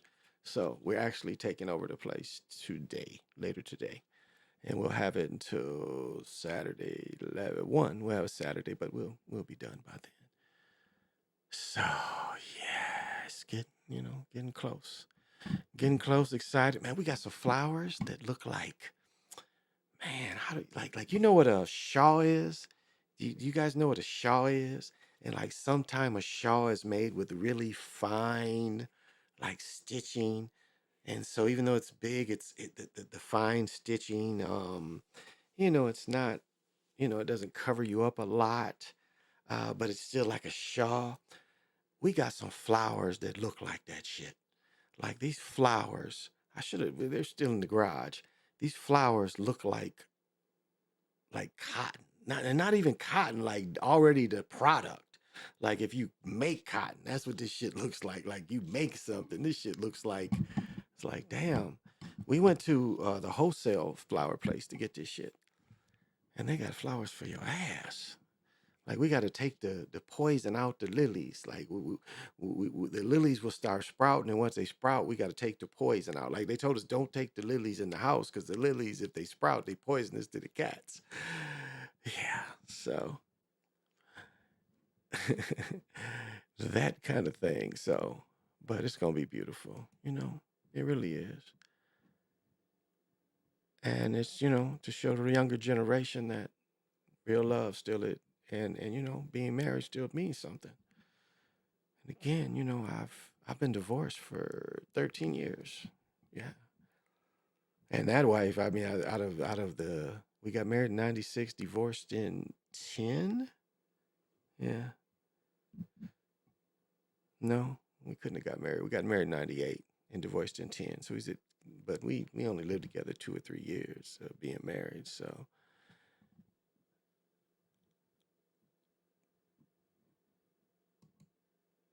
but we're going to do our thing. We're going to do our thing. And you know what Joe Button says? Do your thing while I do my thing. And that's all you can do. Do y'all want to see a dead man walking? Which one? They brought in Josh Gibbs, and he ain't even gonna start.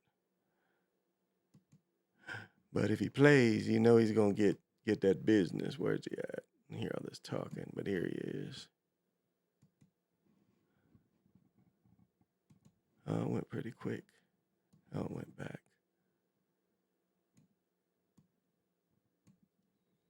But he's in town. And here we go. His quarterback situation. I think that's Josh Gibbs. This is probably one of the other quarterbacks. I think that's the other dude. I'm trying to find another guy. Is that him? That might be Gibbs too. I think that's Gibbs. I don't think that might be the rookie that's gonna play. No, no, that's Gibbs. 15 is Gibbs. So this is Josh Gibbs wearing the Viking gear. And he got some bread. He got some bread. So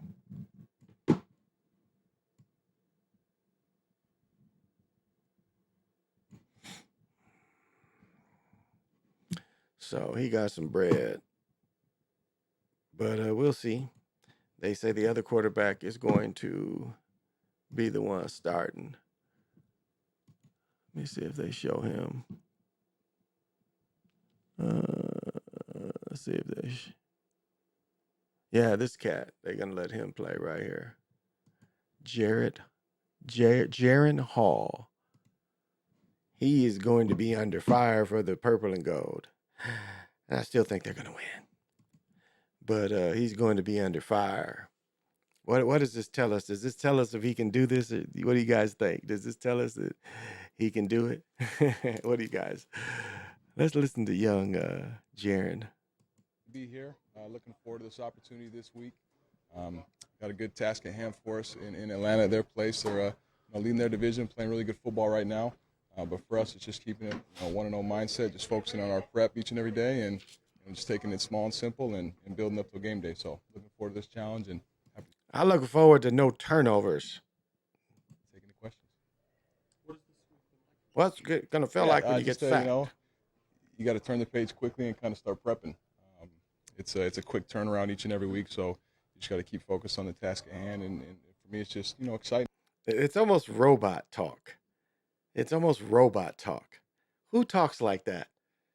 You got to keep at the task at hand. Nobody talks like that. Oh, Bishop McBone, what is happening?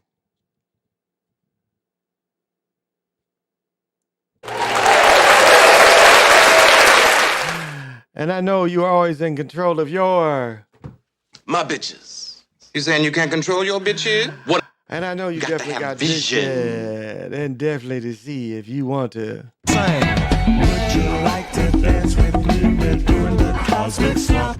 Doing the cosmic slop on the Chocolate Mountain Show. Okay, let's see what the young man has to say. Sorry. It's a good opportunity to fill my role for this team. These are robot answers. Yeah, just more reps with the practice squad. That was a big thing, just getting more physical reps, feeling the speed, going against our defense more often, and then just spending more time after practice, watching film and spending time around Kirk, seeing how he operates and prepares. And Nick was still around at the same time, too, so learning from him, too. So just taking advantage of every opportunity I could to learn from them. You know what I say? I say, look out. I say he's going to play good. I say they're going to beat Atlanta. I already put that on wax. What was it? What's the spread? The Vikings, I think, is giving up 1.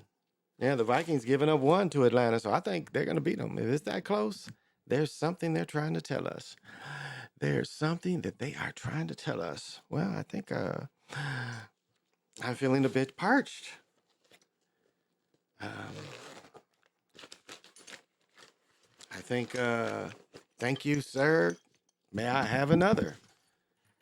And I think I'm going to have another Great Lakes.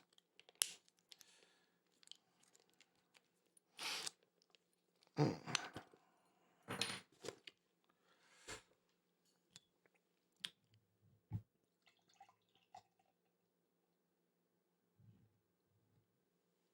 right.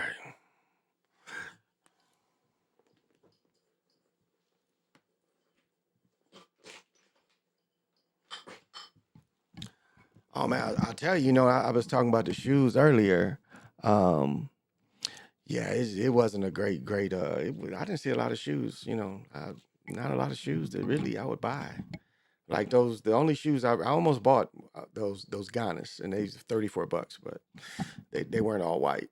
And then I went by, they had the ones I showed here. They had these, and I had another pair. They had an Izod.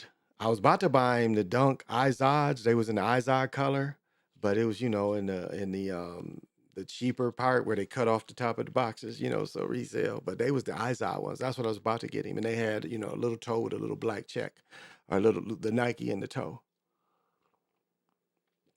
But then I came across these, and these originally, and it was a better shoe. These is a better shoe. So yeah, that's one of their brands, brand new pair. And I was looking at them, and I'm thinking, damn, I'm gonna have to take some pictures in these. These look stiff, brand new. Yes, I gotta show them respect, and might have to do the mashed potato. But yeah, I'm gonna take some pictures in them too. We're gonna be hustling. And I still, damn, she's still not back. Now I think about it, I don't think she's still here. Maybe. No, she's here. I'm tripping. She's here. She's like, well, I think I'm going to spend the night at my mother's. I'm like, why? We live together. Well, to see me before, I'm like, well, I mean, we're going to be there and we're going to take pictures. So we're going to have to see each other because of the pictures. So, and I want to thank you guys too, the people that support the work. Really, it's outstanding. That at least watch the videos at least once. Sports is mostly my thing. I appreciate that. I do. And the people tune in, I appreciate that too. But thank you for the support. Yeah. And that's all, I think I've ever, asked is just, a little bit of support because I support everybody, Well, I can't say everybody indiscriminately, no. But I pretty much, the people I rock with them. You don't see me bickering with nobody. You don't see me bragging nobody and talking shit about them because it's just, I don't, people I don't fuck with, I don't have to talk about. You get. So, I'm fortunate like that. Thank you. And the weather's supposed to say, we're supposed to have I think it's gonna be a winter like we had in 11. 11, we didn't have really a winter. I mean, it stayed mild the whole year. When my daughter was born, it stayed mild. I've told the story before. We have warming houses, and it's a job. People have, almost all the parks here have have skating rinks. If not two. I mean, it's very common for most parks to have two skating rinks. In the summer times, the boards are still up, so people let their dogs go in there. It's a place where certain dogs can't get out. So and that was a winter where that was one of me and a dude. We was the only two was going to do the place, and it never got cold enough to work. Not one day did it ever get cold enough for us to work. Not one day. So that's what they say. That's what I hope, though. Did you watch Silver Dollar Road on Prime? Silver Dollar? No, I haven't. Dr. Sinister, I have not watched that. I have to check it out because the football game come on Prime. So yeah, I have to check that out. I have not watched that. Silver Dollar, no. She she was down there watching some bullshit called Bad Boys. Bunch of niggas, Kurt Franklin's son or some shit. Yeah. She's down there watching that shit. So, and that shows a perfect example. If you look at, I mean, really, and I'm not trying to, I'm not, directing this to anybody, but it's like that show, shows what it takes, what you have to do to make it in Hollywood. It's a prime example. It's called Bad Boys of Hollywood or some shit. But if you look at it, you see, and it's funny how they try to still show the masculine person, but they even show that the masculine person is still, he's still a certain way. And so it puts the people that are heterosexuals as the minority from it. It seems like from even the business standpoint of what they're doing. Like they give a party, and I guess the party's kind of mixture. But again, the dominant theme is something else. But it just shows you, and it shows you how it's switched from Rock Hudson, Tony Curtis, James Dean, all these kept dudes that, in the movies, they're throwing the grenades at people. I'm not going to be funny. I just, and I guess I'm in the man in the chair. This chair's very comfortable. This chair's more comfortable than the one downstairs. My chair downstairs, because I can't sit lower than my knee, it hurts my back. If I have to sit in an incline position lower than my knee, it hurts my back. And the chair, like, you see how if this has studs, you know, these, well, the chair has it where you rest your arms. Whoever designed this chair does not have it in mind that if you rest your arms there for a long period, it's going to be uncomfortable. So we're about to bring in a couch. Yeah. So we're not going anywhere right away. I still want to throw an axe, so I might get about a half hour of axe throwing. I need some frustration. No, it's beautiful. You know, the world is beautiful right now, and it's always beautiful. And you know, you can always look at me, and you know, I'm a pretty humble guy. Like if you kicked it with me, you know, it's like I'm pretty humble. Now, yeah, I'm a shoeaholic, coataholic. If I'm out, you know, what do I say? If I am seen, I've got to be clean. That's all the time. You know, I just like that. That's just kind of in me, you know, to always, you know, be stiff, you know, every day. Even if I'm just wearing sweats and shit. Like, you know, I'm just wearing sweats and this shit.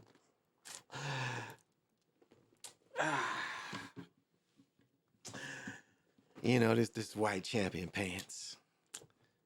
But I had the Eagles satin coat. That's why I'm waiting for the Eagles satin hat. Because I got the satin coat. But then they make the colorways. So, but you know, that's an individual preference. Did you watch? Yeah, okay. Yeah, I'll watch it. I'll note that. I'll make a note of that. I gotta quit tearing pages out. And oh shit, I gotta get that done too. Yeah, I'll work on that tonight. Yeah. Oh. Okay, Silver Dollar Road. Okay. It's a bummer, you know, no movies. I think next week is Marvel, right? Next week is Marvel. So no movies coming out. And I can't wait to see Napoleon. I want to see how it's shot. You know, I've done, you know, Napoleon, the military battles are very, very interesting. You know, his style of his style of military command structure is still used today. He invented the brigade, I guess is what, you know, he gets credited with is he invented the brigade way of command. It's still used today. Because, you know, you look at, you know, the old positions of field marshal and shit, you know, he put in a different type of command that is what all armies use today is Napoleon's type of command, you know, and of course, communication. So I'm looking forward to it, you know, and I'll say this before, if you read the book, what is it called? Love and War, I think it's called Love and War. It's the book about the Russian about Napoleon. You know, it's about the French Revolution. Excuse me, the French Revolution. And you know, remember what Russia did is, you know, Napoleon did take over. Again, he made the same mistake, and I think he got caught with weather warfare. And you know, the Tsar did the same thing that Vlad did. You know, killed everything, took all the resources out of the city, and then killed. You know, there's no resources that you can use to help this army. And so they kind of starved them all out in a way, in reverse. By retreating, they starved them out because there was no resources left in the city. And very similar to what Vlad did. You know, Vlad did the very same thing. Burned their city too, you know, burned some of the city. So, you know, it was nothing they could really value there for them. And then, you know, I'm sure they got hit with, you know, because they, you know, Love and War, I think it's called. They talk, and maybe I got this maybe out of I think it's still out of Love and War, but they talk about, and I've said this before, the air being so cold that it was crystallizing, like the air became visible. It was so cold that the air became visible. That's unnatural. I've never even heard that, you know, seeing that on the Arctic, but that's what they reported, you know, that it was so cold they started seeing crystallized air. So that's something unnormal. So and I think Hitler faced the same thing. But Hitler's, again, the plan was to take the oil, never to take Stalingrad. So they wasn't trying to win. And that's what it tells you. When Hitler goes and then gives up, just tells his Third Army, just stay there, let them kill you. That's not real. That's not what a real commander would do. I mean, that made no sense. It's like everything you do, even if you have a plan at work and you're trying to push it a certain point and it's not quite working. There's a thing called strategic retreat. I'll show my plan later. It's not that you're quitting or even your idea. Whatever you work at, that's what a strategic retreat is now is not the right time to put it in. And so, it's a military term that, it makes sense to run the fuck away. That's really the goal. You get into some heat is be able to, match force with force and be strategically able to retreat out of the situation. I mean, sadly, that's what it is. You want to be able to meet force. So, oh, and yeah, I gotta write my vows on the parchment. I've got to finish up parchment. Wish I should have. I didn't even think about it. I was out. I should have bought a real ink and got I might still do that. I'll have time tomorrow. Yeah, I have time tomorrow. Yeah, I think I'm gonna do that. Get a old ink pen. Yeah, I'm gonna do that, or get a better pen. I'm not gonna use this. I'm gonna write my shit up.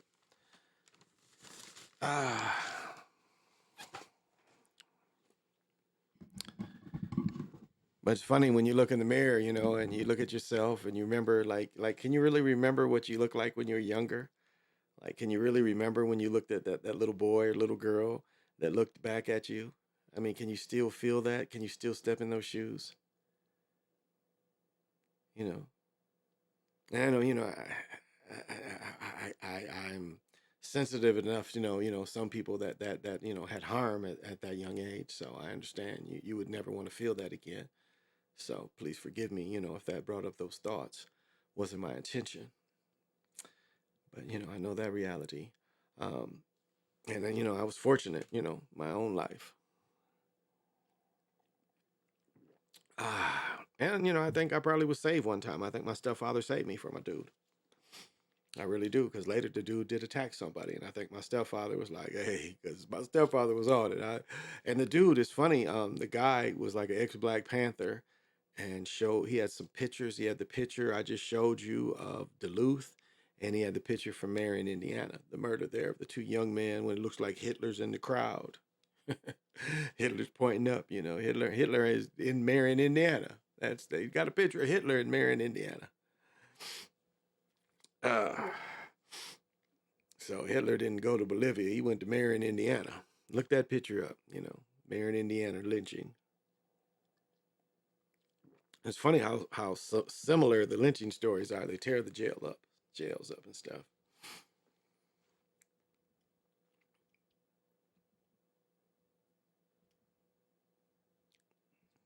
But life is what you make it, definitely. I mean, it does help to have allies and friends. I mean, my best friend, he's about to stand next to me. And what's interesting is, and I've told this story, my best friend and my wife to be in a couple of days, when my fiance was in high school, my fiance's best friend was my best friend's sister. So the first time when I introduced them, they already knew each other. They hadn't seen each other since, she's a little younger than him. She's 10 years younger than me. But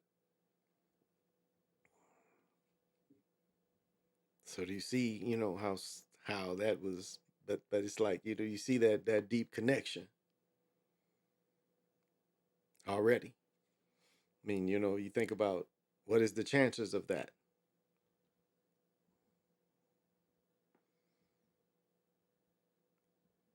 What are the chances of something like that happening? Pretty rare. Pretty rare, I would say. Now, I tell you, I do win in the game of 12 degrees or 8 degrees or whatever the fuck degrees of Kevin Bacon. I do win in that. Because I met Joe Walcott, who fought Rocky Marciano, but he also fought Joe Louis, who fought Max Schmeling, who knew Hitler. Now, did anything I say lie?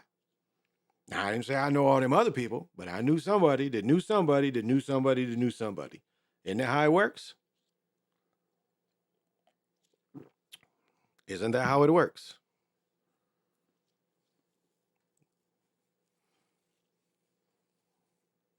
I mean, I knew a couple people that knew Jack Johnson. I met people that knew Jack Johnson. Jersey Joe Walcott knew Jack Johnson.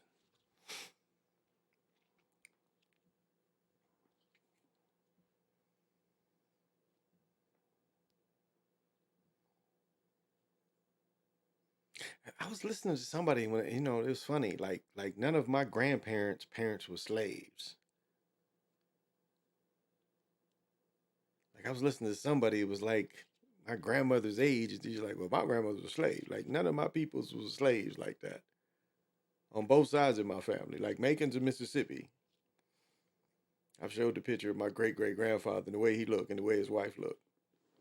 He's about my complexion, and she's way darker. She is brown. I mean, totally brown, copper colored. He's more like me. In Mississippi in 1850s, and they dressed up paying for pictures during pre-Civil War times. So, and he wasn't no big slave owner, none of that. He was both free people. Matter of fact, free people and educators at that point. Farmers as well. And this mug, what he liked doing is it is said that this dude had 50 children.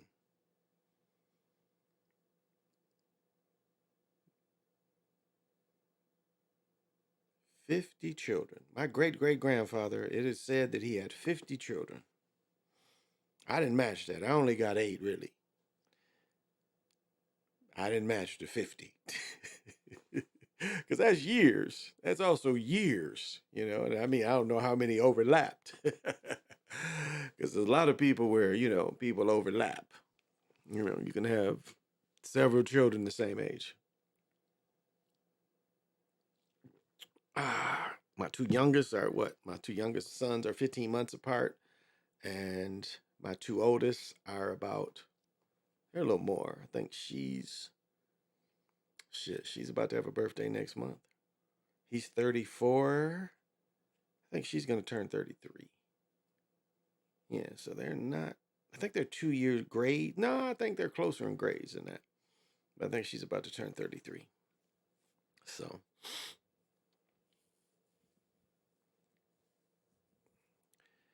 And that's the beautiful thing about life. You just do the best you can do. You put out love no matter what. Because everything is love and above, no doubt. Oh.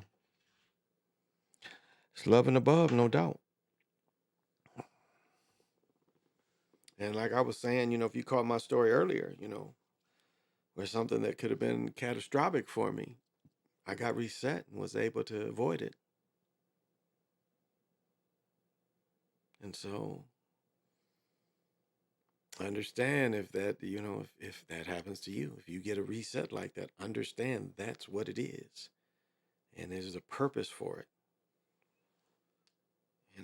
And maybe, for some, that's hard. But again, for me, avoiding running over a child and all I had to do is be reset, that is okay.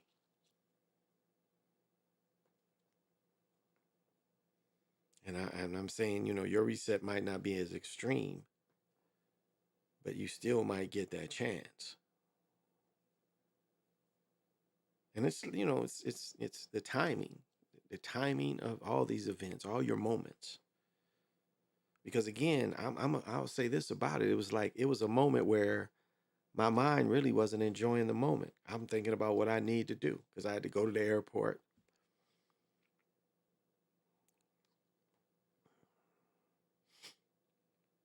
And the airport is you know, it's letting your car idle because, you know, my godmother, if I park in the ramp, I have to take her to the ramp.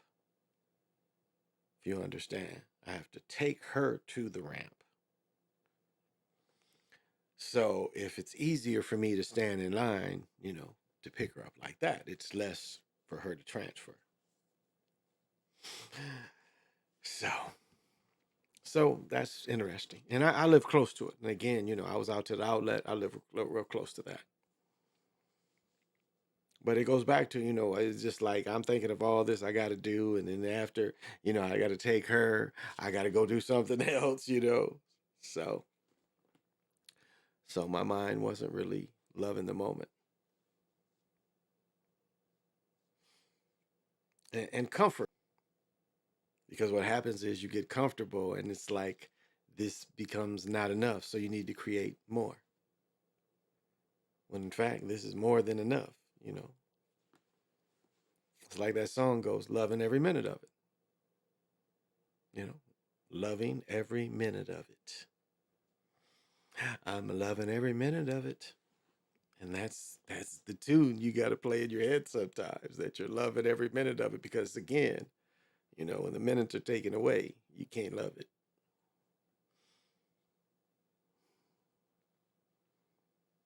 So every moment can be just as special as the first moment or even, you know, as the last moment. Every moment is special. And, you know, that's what they want to take away.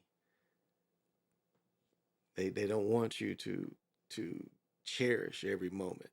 They want you to always, you know, be in the future, be in the past. Because you are weaker in the future, in the past. It is stronger. But if you, you know, be here now, stay in the present, you are stronger. And the opposer, you my opposer when I want my freedom. The opposer is weaker. It's the best way to say it. The opposer is weaker. And that's the simple way of keeping control. And as I said, you know, it got nothing to do with free will. It's your will.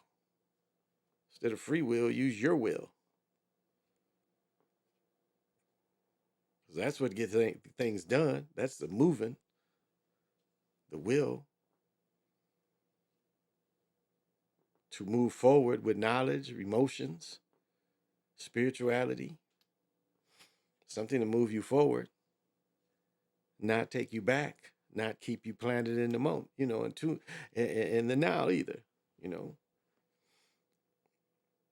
Well, foresee the future, excuse me, not the now, the future.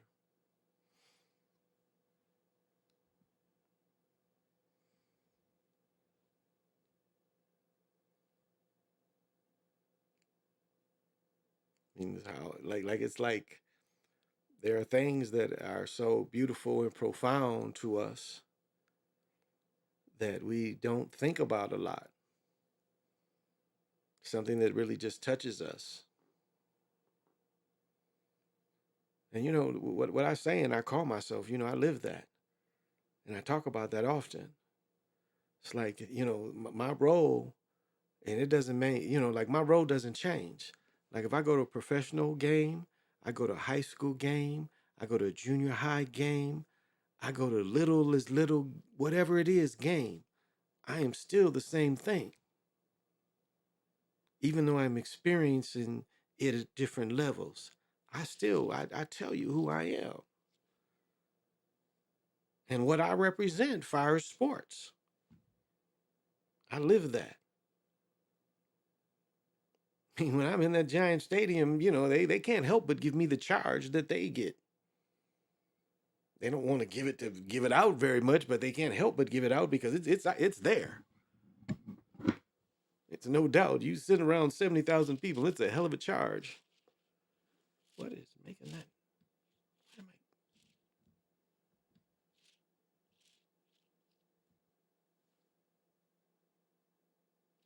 Where is that coming from? Where is that noise coming from? I don't know. Maybe I'm hearing it. So I have the same energy for each one of them and the same love. So it charges me up no matter which kind of way it is. And you know, my newfound love of the game, you know, the pickleball, it's all the same.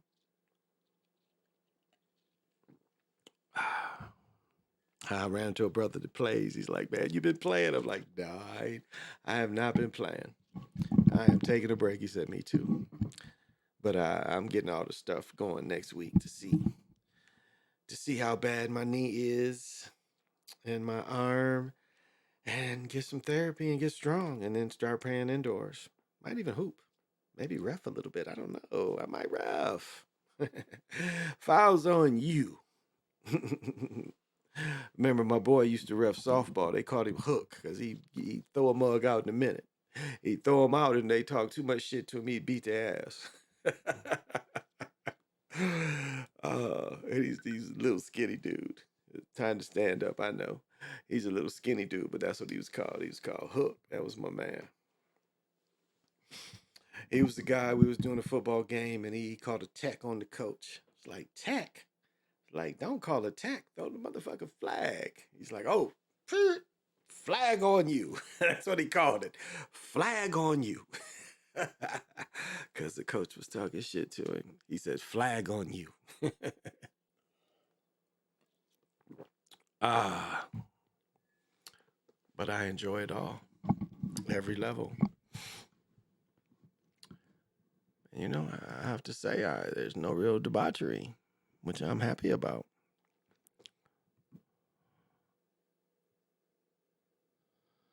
Yeah, no real debauchery. Oh, a lot of people talked about this. You know, they had the hockey guy here that died. Yeah, Adam Johnson. Yeah, he was from here, but he died. One of the other pro leagues, minor league. I think he was playing level, like the level, one or two levels under NHL. He was still playing, and he got hit in the neck. I think Zach talked about it too. I think he got hit in the neck with a skate. Yeah, I think a skate cut him.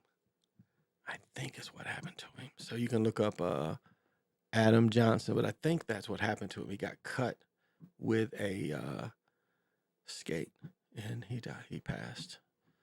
Yeah, so no debauchery. That's good. The day was, you know, not as cold. We didn't have our fireplace on.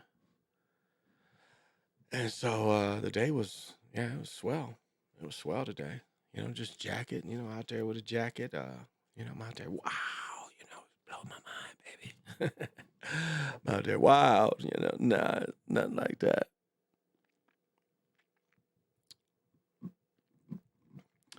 And let me see, yeah, I saw the Spurs play.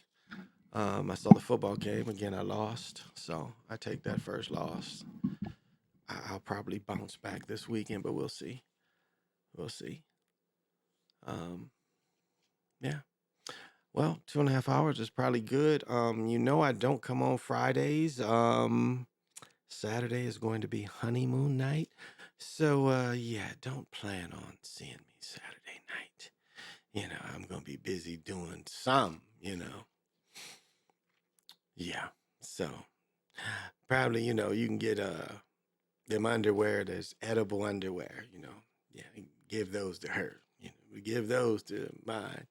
You know, like if you are getting married and you don't, you know, do your business, they can annul it. You know, so you have to consummate it. It's what they call it. You know, they be go, oh, oh, you know, when the moment happens, you know, the girl goes, oh, you know, and then you like, everybody knows, oh, okay, there it goes, you know. How's it go again? Oh, that's how it sounds. So if you hear that sound around the world, you know what's happening. I done shook up the world. Yeah. And I really mean it, you know. I just like to sit here and reflect and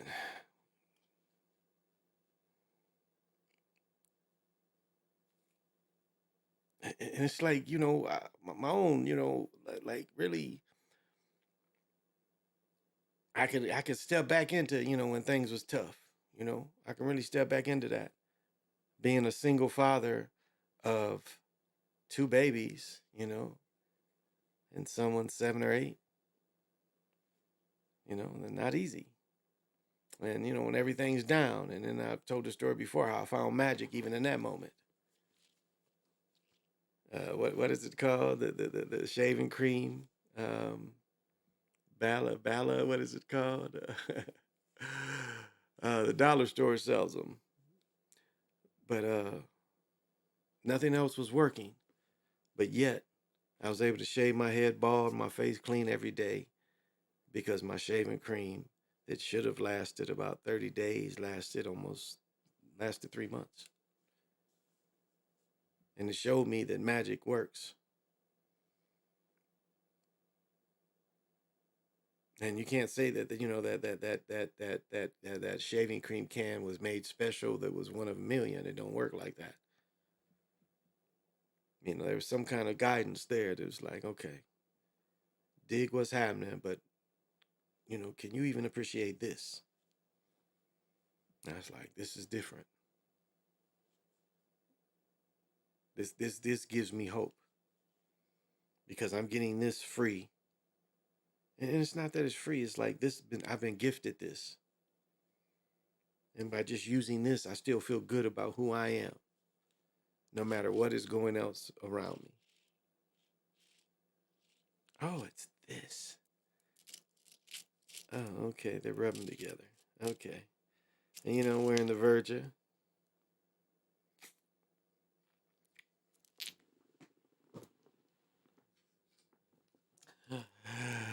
Which is motion, pure motion. These are the first fractals given to me.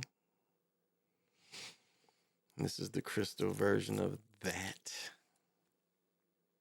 The triad, you know, the triad. The fork. Energy system.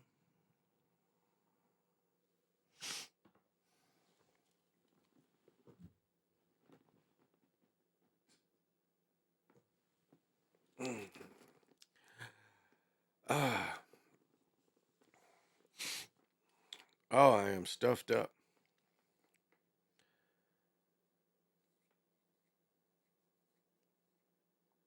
But I feel joyful. And I've got energy. I need to lay down probably 3. Haven't been getting a lot of sleep these days. Got up early. Gotta get up fairly. Matter of fact, let me text this motherfucker. So one of my friends calls me. He's like, "Hey, what time is the wedding?" I'm like, "Damn, nigga, didn't you get the invitation?" He started laughing. He's like, because he was like, my son asked me, and he was with my son. He just started laughing. He's like, "Man, y'all don't never quit, do you?" He's like, "You guys don't never quit."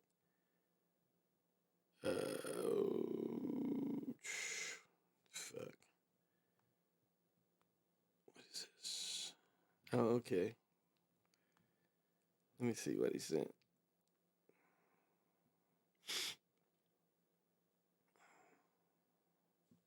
Not coming through. All right. Oh, this is who I needed to get in touch with. This mug.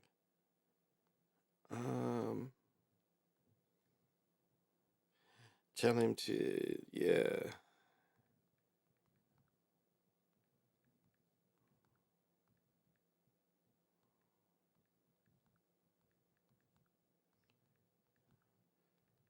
I think ahead about them. think ahead about a few things. Okay. All right, back on to my shit. Hey, Big Stank, thank you for joining. Put a little life in the show. Cause you know I'm gonna keep going. I'm geeked. I'm gonna keep going until I can't do it no more. And I love it. I love it. I love it.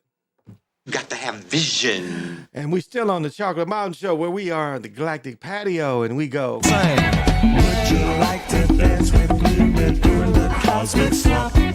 I think that's Gary Schreider singing, and he got to be also one of the top guitarists. And there's a new article, Jimi Hendrix, a new article, I think, of Guitar Magazine for the guitar lovers. And I'm gonna tell you, one of my dreams, has always been, and I can't do it now, but one of my dreams has always been like, if I ever had won the lottery or anything, the only thing I was really gonna try to do is get with my cousin Narda Walden and get him and with Jeff Beck and hear them play Your Love is Delightful. And you can look that up. It's on all the things. But Jeff Beck, his playing, again, without Jeff Beck, I'd have never been able to hear Jimi Hendrix, but I heard Jeff Beck before I heard Jimi Hendrix. And he goes, down, down, down, down, down, down, down. And my cousin has a specific kick that he creates.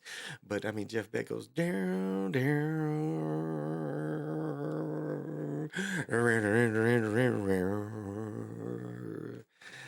I mean, it's just dynamite shit.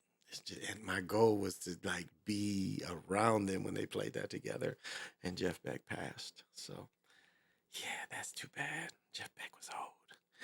But, that would have been like a great thing to see. But Jeff Beck. Down, down. Down, down, down, down. Oh, Jeff Beck. And, listen to Jimi Hendrix. Listen to Jimi Hendrix all along the Watchtower. When he plays the guitar forward, that's why I know, it helps your thinking. Listen to Jimi Hendrix music, especially on the album, helps your thinking. I'm telling you, it burns through some of this fog because he hits you where he plays. There's some songs, and I think it's part of All Along the Watchtower, but he hits you where he plays the song, he plays the guitar one way, so he hits you with the it's like he gives you, and the sound goes together when he starts doing it. It really mixes when he starts doing it. The way he hits you. And some of that music is freeing your mind. I mean, I'm so surprised. Let me see, where is it?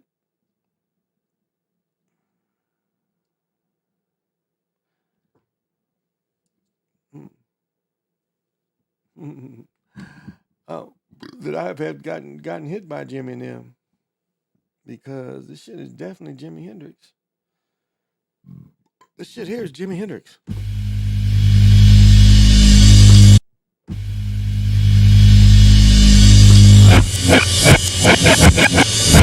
That's Jimi Hendrix. And that's the fuzz tone, when you mix, it's the fuzz tone on guitar, but if you mix on the mix, I always thought this sound was the first mixing sound like Grandmaster Flash.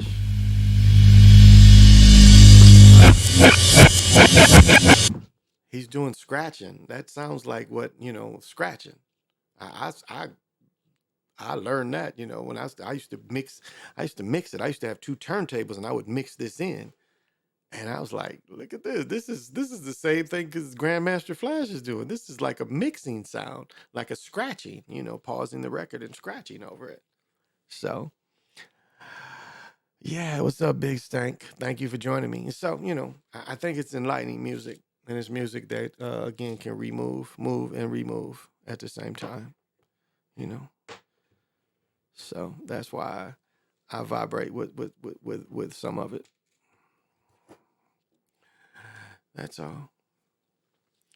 And, it's like all this, it's up to you to do your own research to see what works for you. I can only tell you what works for me in my own experience,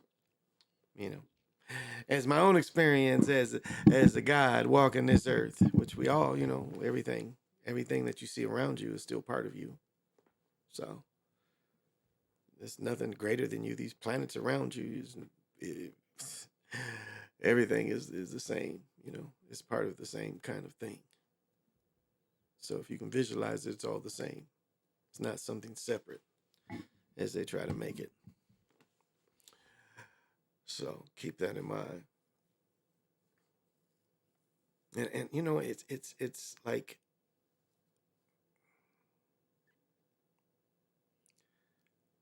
no matter what this is and what you perceive it to be, you can be superior in it. And you don't have to sell anything to do it. You just have to do the work, the research.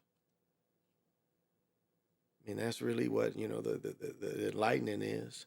Enlightenment. I mean, I like this brother, you know, that talks about, you know, him being fully generated. I don't want to think I want all that, you know, where it's, you know, where my internal organs and everything glow. I don't know. It seems like they've had so many other issues with that. So I don't know if I want that.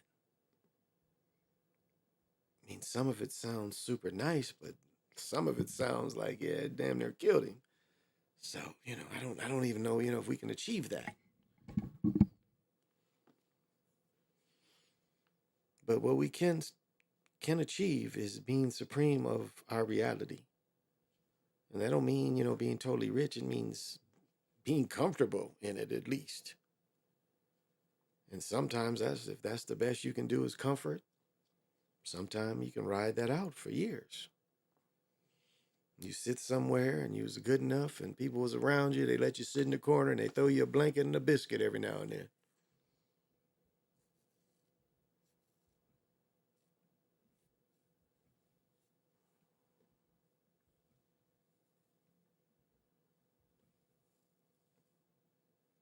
I mean, I'm fortunate I was touched by ancient men, you know. Not only was I, you know, touched by my great grandfather, and I mean knew him, I knew his brother. You know, these men born in the 1800s. I was fortunate enough to know them. And the way the magic was taught through the family and the learning and the natural ability to be brave and yet on the other hand want to heal. Because there's also a part of the family that wants to be brave.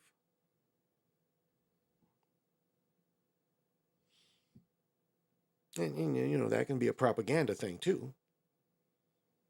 I mean, the movie Glory tells you, my ancestor was proud to carry the flag without a gun. I would have swayed from that position. I would not thought it was an honor to hold the flag. I would have thought it was an honor to fire cannons. But you know, they gave him the propaganda thinking that it's an honor to hold the flag in battle while people shooting at you. And the person that killed my ancestor, check this out. The first brother to win the Medal of Honor is the person that found that flag or picked that flag up after my ancestor, Thomas P. Ampey. Yes. On the Colonel Shaw Memorial, the dude who grabbed that flag, that barrier, the pole still exists. That dude got the Medal of Honor for grabbing that flag standard and taking it back after everybody got killed. I would have rather had a gun, or I would rather had a cannon. Like, nigga, what can you do? I can fire that cannon, sir. I could ride that horse and shoot niggas from the horse. The Civil War kind of, like, if you can tap into the Civil War, that shit it's interesting. It's interesting times. The way the war was different than if you lived before or after. It's in real interesting times, the war years, where these people in some way still had to work together, despite them fighting each other fiercely. It's interesting. You know, everybody's celebrating Christmas. Everybody's celebrating Thanksgiving. You know, this stuff is still going on despite them fighting war. If you can understand that. But yet these people are in some states. Again, they wasn't fighting in Wisconsin. They wasn't fighting in Michigan. Wasn't fighting in Indiana. Well, southern Indiana, maybe. Ohio, maybe southern Ohio. Pennsylvania, definitely. Gettysburg. Man, I'll tell you what, though. You want to, should I say this? Yeah, I'll say it. If you want to, I don't even want to say this because people that do it. Yeah, if you want to tap into phantom energy, you go to Gettysburg. There's plenty of it out there. Yeah. If any of you guys like that kind of thing, I don't know if you just even want to see what a real phantom looks like. I don't even know how to describe that shit. And I mean, like what? But that shit's out there. That shit is definitely out there. It's, I don't even like thinking about that shit.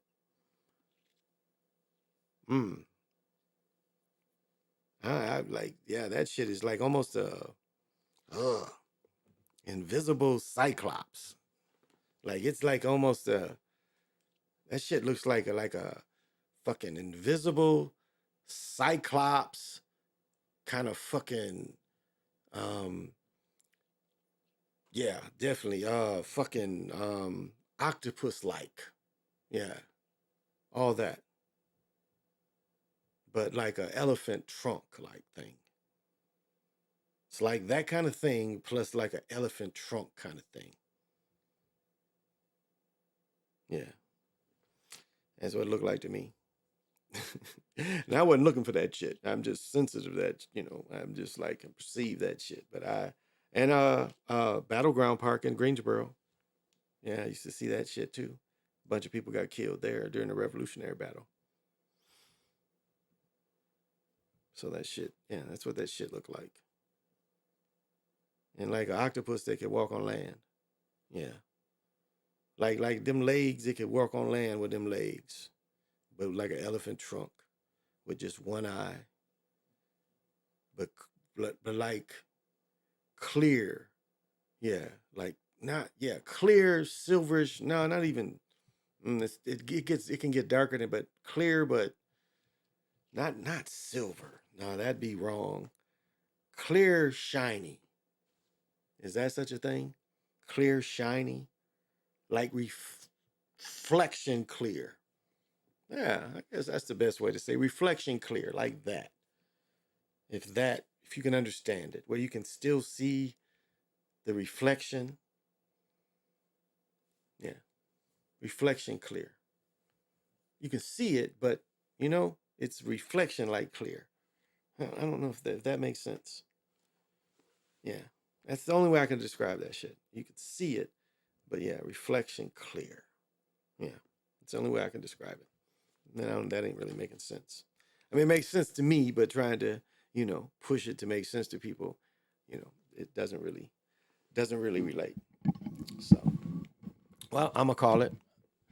Thank you for watching. I've been very appreciate everybody watching. And all who's come through and can get a little bit of this. Because I know who I am and I know what I give out.